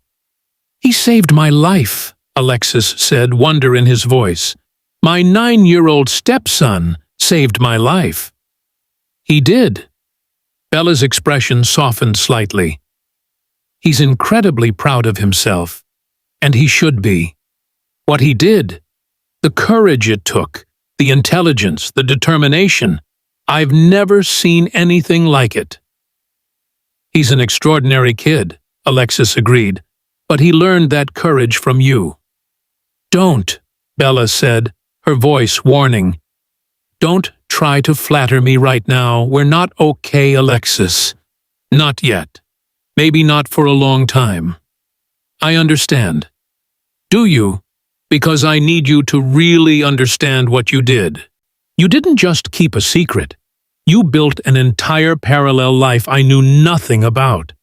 You created contingency plans that involved our son, but not me. You made decisions about our family's safety without consulting me. And then, when it all went wrong, I was left completely unprepared to handle any of it." She moved closer to the bed again, her voice intense. "I am your partner, Alexis. Not just in the good times, not just when things are safe and easy. I'm your partner in everything, and you need to decide if you can actually share your life with me, all of it, including the dangerous parts, or if you're always going to be the lone warrior who fights battles alone." Alexis met her eyes, seeing the pain and strength there in equal measure. "I wanted to protect you," he said softly. "But I almost lost you." The words hung in the air between them, an admission, an apology, and a promise all at once. Bella didn't respond immediately. She stood there, looking at the man she'd married, the man she'd almost buried, the man who'd kept enormous secrets while professing his love. Finally, she nodded once. "Yes, you almost did."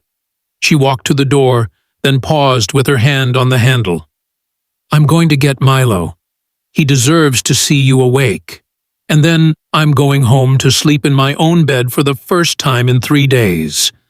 We'll talk more tomorrow." "Bella, tomorrow, Alexis. I can't do this anymore today." She opened the door and walked out, leaving Alexis alone with his thoughts, his regrets, and the steady beeping of the machines that proved he was still alive, even if his marriage might not be. The investigation into Kingsley dynamics moved with the ruthless efficiency of federal law enforcement agencies that had been handed a perfect case on a silver platter. Within 72 hours of Alexis's rescue, FBI agents had executed search warrants at 17 different locations: corporate offices, private residences, offshore banking facilities, and research laboratories. They seized servers containing years of financial records, encrypted communications between conspirators, and, most damning of all, detailed research logs from Project Lazarus, the synthetic death compound that had nearly murdered a billionaire in plain sight. Marcus Trent was arrested first, taken into custody at the cemetery before he'd even made it to his car. The images of him being handcuffed while still wearing his funeral suit went viral within minutes, becoming one of the most shared photographs in social media history. His lawyer issued a statement claiming Marcus had acted to protect the company's interests and had never intended permanent harm. The statement was met with universal derision. Eric Voss was arrested at his law office, surrounded by partners who suddenly couldn't remember ever working closely with him. His license to practice law was immediately suspended, pending ethics violations charges. When investigators searched his home, they found offshore account information showing he'd received over $40 million in payments from shell companies connected to the fraud scheme. Dr. Elena Cortez was arrested at the airport, attempting to board a flight to a country with no extradition treaty. In her luggage, agents found research documents, vials of the synthetic compound, and detailed notes on its administration, including specific dosage calculations for someone of Alexis's exact weight and metabolism. Her attorney argued she'd been conducting legitimate medical research. The prosecution countered with evidence showing she'd administered a lethal compound to a human subject without consent, and then falsified medical records to cover it up. 3 additional scientists who'd worked on Project Lazarus were also arrested. 2 cooperated immediately, providing testimony about how the research had been perverted from legitimate medical applications into a murder weapon. The third maintained his innocence until investigators showed him emails he'd sent discussing the Kingsley problem and ensuring permanent silence. The charges were staggering: attempted murder, conspiracy to commit murder, corporate fraud, embezzlement, falsifying medical records, obstruction of justice, and racketeering. If convicted on all counts, Marcus faced life in prison without possibility of parole. But the legal proceedings were only the beginning. The media storm that followed was unlike anything the business world had ever seen. Every major news network ran the story as their lead for weeks. Billionaire Found Alive at Own Funeral became the most watched news segment in a decade. The footage of Milo shouting, "Check the truth," at the funeral was played millions of times, analyzed by experts, turned into memes, and discussed on every talk show and podcast.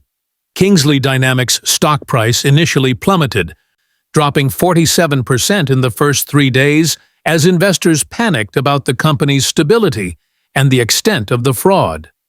But then, something unexpected happened.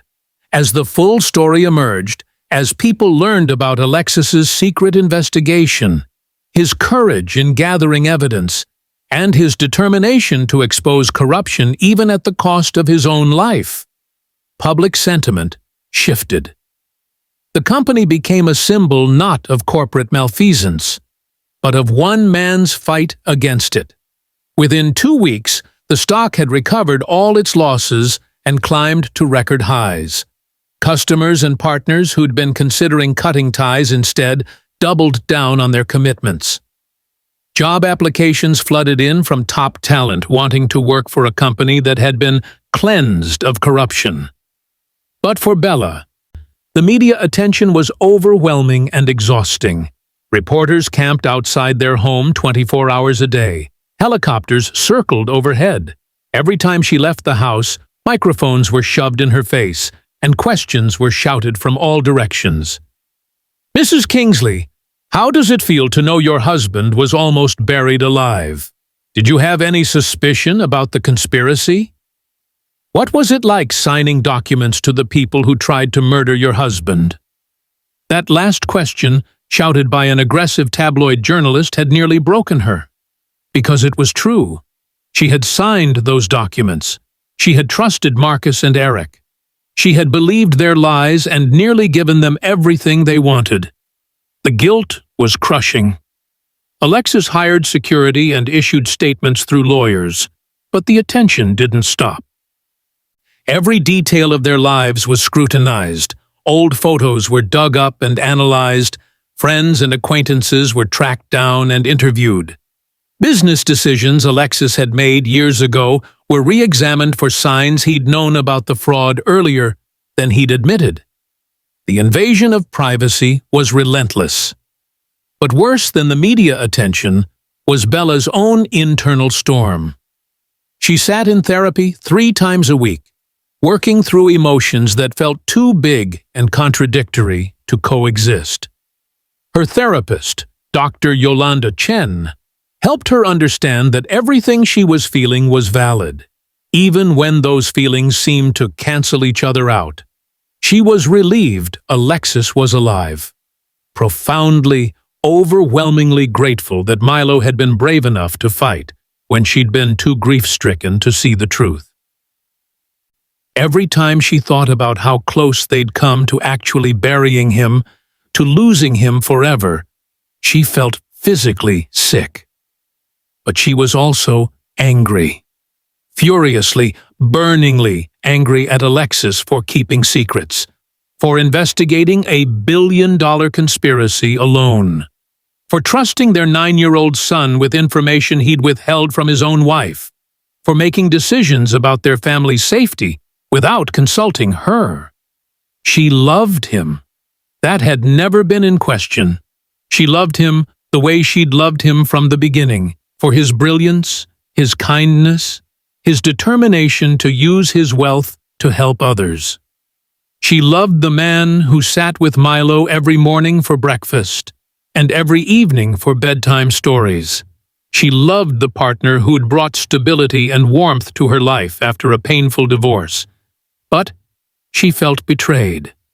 Their marriage, which she'd thought was built on complete trust and partnership, had contained enormous hidden chambers she'd never known existed. How could she trust him again? How could she be sure he wasn't keeping other secrets?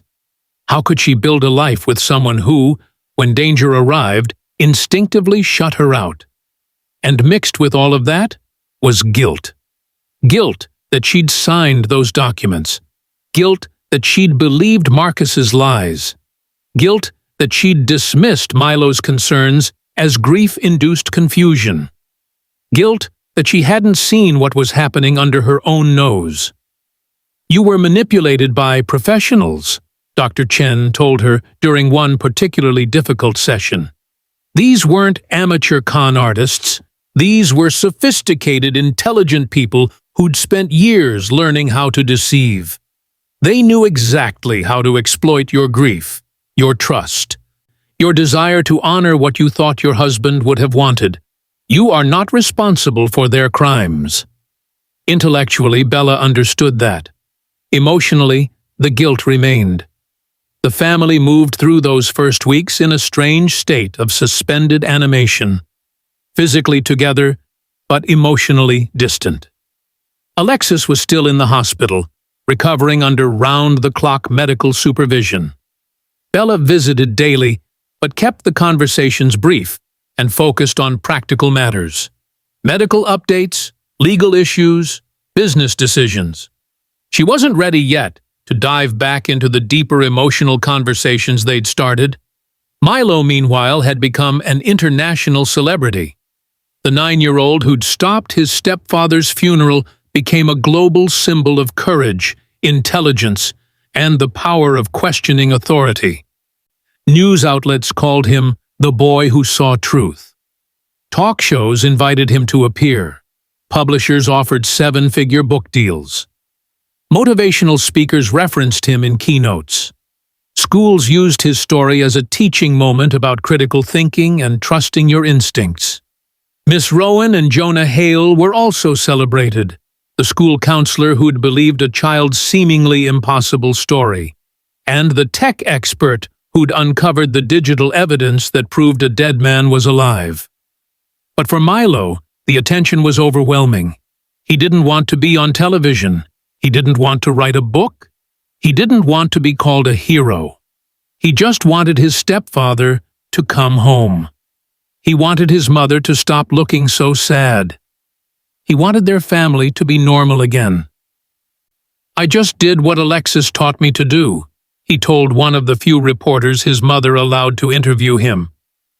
"He said to trust my instincts. He said, if something feels wrong, it probably is. So when everyone said he was dead, but my gut said something was off, I listened to my gut, that's all." The simplicity and honesty of his answer made headlines worldwide. 3 weeks after his rescue, Alexis was released from the hospital. The doctors called his recovery remarkable, though they warned he'd need months of physical therapy to fully regain his strength. The synthetic compound had done significant damage to his nervous system and muscle tissue, but nothing that time and treatment couldn't repair. The board of directors of Kingsley Dynamics, now entirely composed of new members after the conspirators had been removed, held an emergency meeting to discuss the company's future. They offered Alexis full reinstatement as CEO with complete autonomy to rebuild as he saw fit. His first action shocked everyone. He held a press conference. Not a carefully scripted PR event with pre-screened questions. A real press conference where any journalist could ask anything they wanted. His communications team advised against it. His lawyers begged him to reconsider. But Alexis insisted. "I've spent my entire career being guarded and strategic," he told Bella the night before. "Building walls around my private life, keeping secrets to protect the company. And those secrets nearly killed me. It's time for a different approach." The press conference was broadcast live across 6 continents. Alexis stood at a podium, still visibly weak, but standing without assistance, and told the complete truth. He detailed the fraud he'd discovered. He explained his investigation and why he'd kept it secret. He acknowledged his mistakes, specifically not involving law enforcement earlier and not telling his wife what was happening. He revealed the 3-word code he'd taught Milo and how that 9-year-old boy had been smart enough and brave enough to question what every adult had accepted. "I owe my life to Milo Scott," Alexis said, his voice thick with emotion. "He saw truth where everyone else saw grief. He asked questions where everyone else accepted answers. He fought for me when everyone else had given up. And in doing so, he not only saved my life, he saved this company from people who would have destroyed everything I'd spent decades building." He paused, looking directly into the cameras. "Moving forward, Kingsley Dynamics will operate with complete transparency. We will publish our financial records publicly. We will invite independent auditors to examine every aspect of our operations. We will create oversight committees with real power to investigate any suspicious activity. We will never again allow a culture where fraud can flourish in darkness." The response was overwhelming. Business leaders called it the most honest corporate statement in history. Ethics professors used it as a teaching example. The company's reputation, which could have been destroyed by the scandal, was instead enhanced. But at home, things were more complicated. Bella had watched the press conference from their living room, Milo beside her. When Alexis credited Milo with saving his life and the company, Milo had looked at his mother with uncertain eyes, as if asking whether he was allowed to feel proud of what he'd done. "You should be proud," Bella had told him, pulling him close. "You were incredibly brave." That evening, after Alexis returned home from the press conference, his first night back in their house since the funeral, Bella sat him down at the kitchen table. "We need to establish new rules," she said without preamble. "I agree," Alexis replied immediately. "No more secrets. None. If something is happening that affects our family, I need to know. I don't care how dangerous you think it is. I don't care if you think you're protecting me. We are partners, and partners share everything. Yes. If you ever discover fraud or danger or anything similar in the future, your first call is to law enforcement. Your second call is to me, not the other way around. Do you understand?" "I understand. We're going to family therapy, all three of us. We need help processing what happened and rebuilding trust. This isn't negotiable." "I wouldn't want it to be." "And Milo," her voice caught slightly, "Milo is 9 years old. He saved your life, and I will always be grateful for that. But he's still a child. We don't put him in situations where he has to be the adult ever again. We protect him. We let him be a kid. Agreed?" "Agreed." They sat in silence for a moment. Then Bella reached across the table and took Alexis's hand. "I love you," she said quietly. "I'm still angry, and I'm still hurt, and it's going to take time to fully trust you again. But I love you, and I want our marriage to survive this." Alexis's eyes filled with tears. "I love you too, and I will spend however long it takes rebuilding your trust. I promise." It wasn't a perfect resolution. It wasn't a dramatic reconciliation where everything was instantly fixed. But it was honest. It was real. And it was a beginning. That night, after Alexis had gone to bed early, still exhausted from the day's activities, Bella went to Milo's room for their bedtime routine. He was sitting up in bed, reading a book about forensic science. When she walked in, he set it aside and looked at her with those sharp, observant eyes that had seen truth where everyone else had been blind. "Hey, sweetheart," Bella said, sitting on the edge of his bed. "How are you doing with everything?" Milo shrugged. "Okay, I guess. It's weird. Everything feels different now." "It is different now," Bella agreed. "But different doesn't have to be bad. Different can be honest, real, better, eventually." "Is Alexis going to be okay? For real?" "For real. The doctors say he'll make a complete recovery." "And you? Are you going to be okay?" Bella smiled sadly. "Leave it to Milo to worry about everyone else." "I will be. It's going to take time, but yes, I'll be okay." Milo picked at his blanket, not meeting her eyes. "Mom, are you mad at me? For not telling you about the message and the investigation?" "Oh, sweetheart, no." Bella pulled him into a tight hug. "I'm not mad at you at all. You did something incredibly brave. Something most adults wouldn't have had the courage to do. You trusted your instincts. You found people who could help. You refused to give up when everyone else had. I'm not mad, Milo. I'm proud. So incredibly proud." She felt him relax against her. Tension he'd been carrying for weeks finally releasing. "You saved him," she whispered into his hair. "You saved Alexis. You saved the company. You saved our family from people who wanted to destroy it." She pulled back so she could look him in the eyes. "You saved all of us, Milo, and we will never, ever forget that." Milo's eyes filled with tears, and he hugged her again. The kind of fierce, tight hug that only children give when they're feeling too much to put into words. They sat like that for a long time, mother and son, in a house that finally felt like it could be a home again. Outside, the media crews were still camped on their lawn.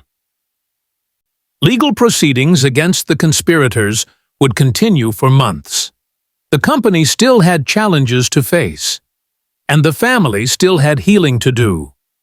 But for now, in this moment, they had something more important than any of that. They had truth, they had each other, and they had hope. And sometimes, that's enough to build everything else on. Recovery, Alexis learned, was not a straight line. Some days were better than others. Some mornings, he woke up feeling almost like his old self, strong, energetic, ready to tackle the world. Other mornings, his body felt like it belonged to someone else entirely, heavy and unresponsive, his muscles screaming in protest at the simplest movements. The physical therapy was brutal. 3 times a week, Alexis worked with a specialist named Marcus, ironically sharing the name of his betrayer, though this Marcus was dedicated to healing rather than harm. The compound that had nearly killed him had done significant damage to his nervous system and muscle tissue. Simple tasks like walking upstairs or lifting a coffee cup required conscious effort and concentration. "You're essentially retraining your body to remember how to be alive," Marcus the therapist explained during one particularly difficult session. "That compound shut down so many systems for so long that your muscles atrophied, your neural pathways got disrupted, and your body learned to function at minimal capacity. Now we're teaching it to function normally again." It was humbling for a man who'd built a billion-dollar empire to struggle with basic physical tasks. Alexis had always prided himself on his strength, his endurance, his ability to work 18-hour days without breaking. Now, he needed help getting dressed. He got winded walking from the bedroom to the kitchen. He fell asleep in the middle of the afternoon, exhausted from simply existing. But the physical recovery was only part of the challenge. The psychological aftermath was even more complex. Dr. Marcus Chen, a trauma specialist recommended by Bella's therapist, met with Alexis twice a week to help him process what he'd experienced. The sessions were difficult, forcing Alexis to confront feelings he'd spent a lifetime learning to suppress. "Tell me about what you remember from being in the casket," Dr. Chen said during their 3rd session. Alexis closed his eyes, the memories flooding back with visceral intensity. "I was conscious for parts of it. Not the whole time. There were long stretches of nothing, like being pulled under deep water.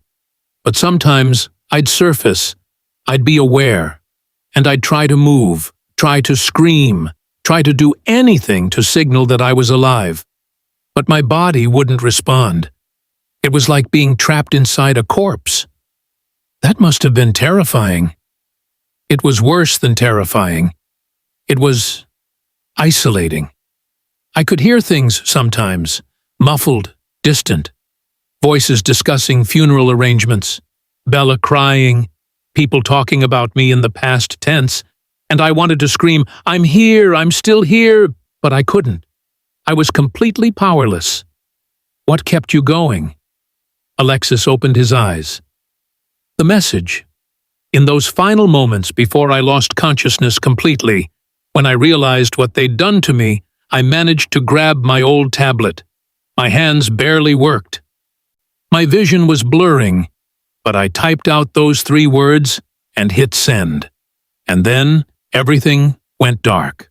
But in the darkness, I held on to the hope that Milo would receive it, that he'd understand, that he'd fight for me when I couldn't fight for myself.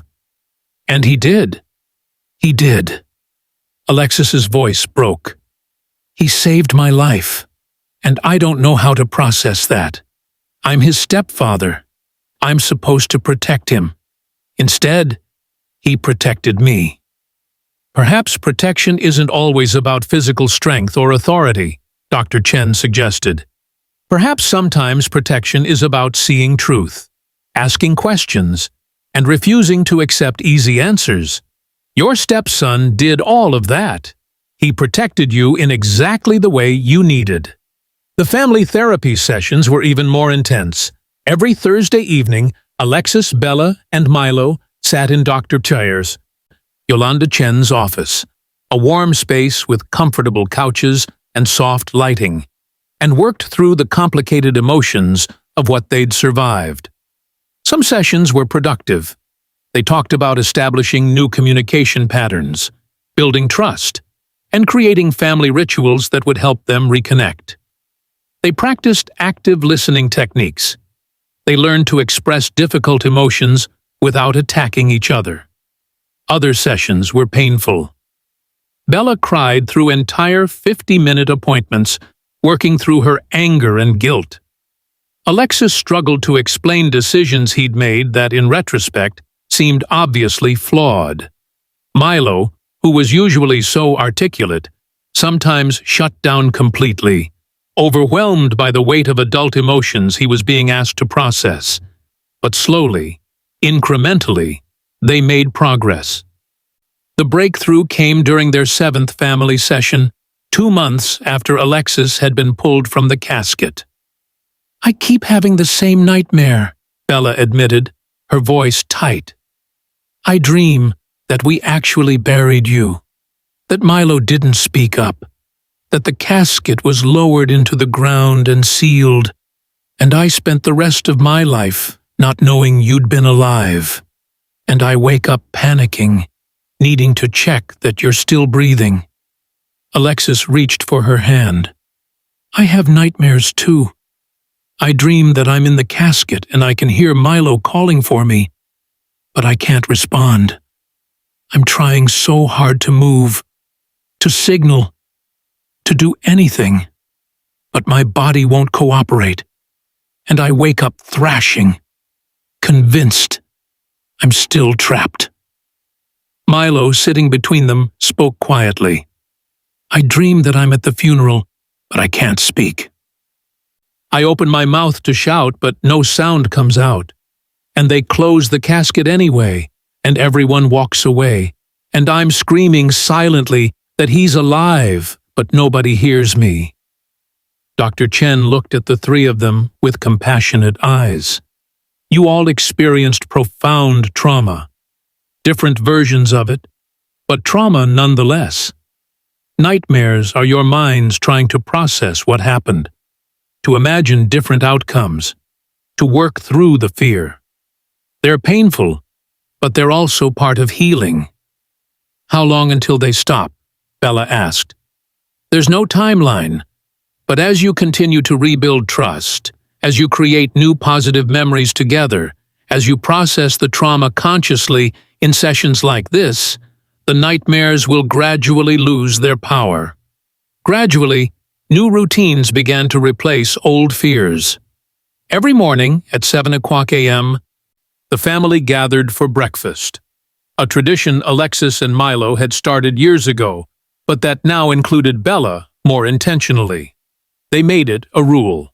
No phones, no television, no distractions. Just the 3 of them, talking about their days, their feelings, their lives. "I'm going back to school next week," Milo announced one morning over scrambled eggs.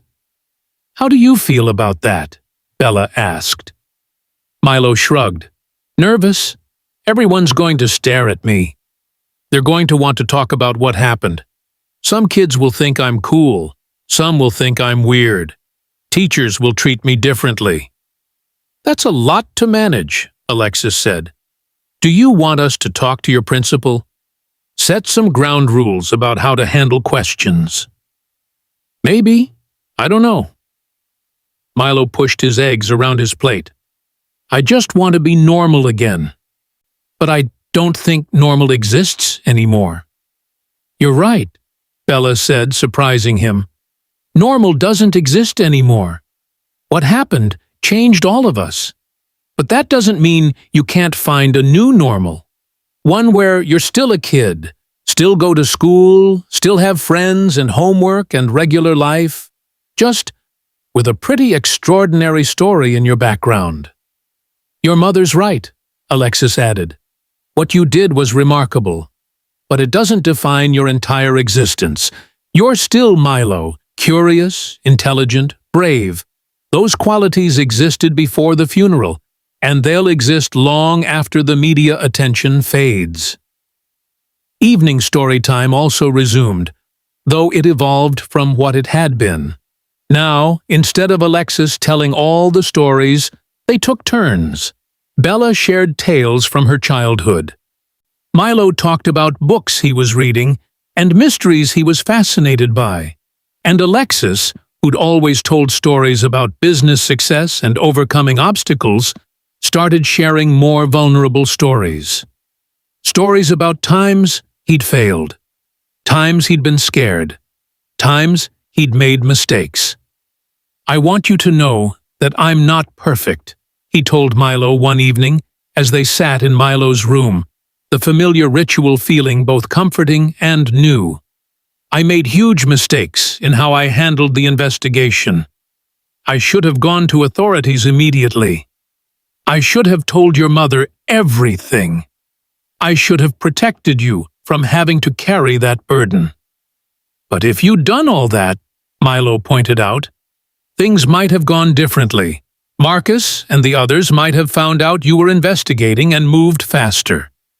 Or the authorities might not have believed you without more evidence. Or I might have saved everyone a lot of pain," Alexis interrupted gently. "Milo, I appreciate you trying to justify my decisions, but part of healing is acknowledging mistakes. I made mistakes, and I'm sorry you got caught up in them." Milo was quiet for a moment. Then he said, "Alexis, can I tell you something?" "Always." "I'm glad you trusted me with the code. I'm glad you taught me to question things and trust my instincts. I'm glad you made me part of the solution even though I'm just a kid, because it made me realize something important. Kids can matter. Kids can make a difference. We're not just people who need to be protected. Sometimes we can do the protecting." Alexis felt tears prick his eyes. "You're absolutely right. And you're not just a kid, Milo.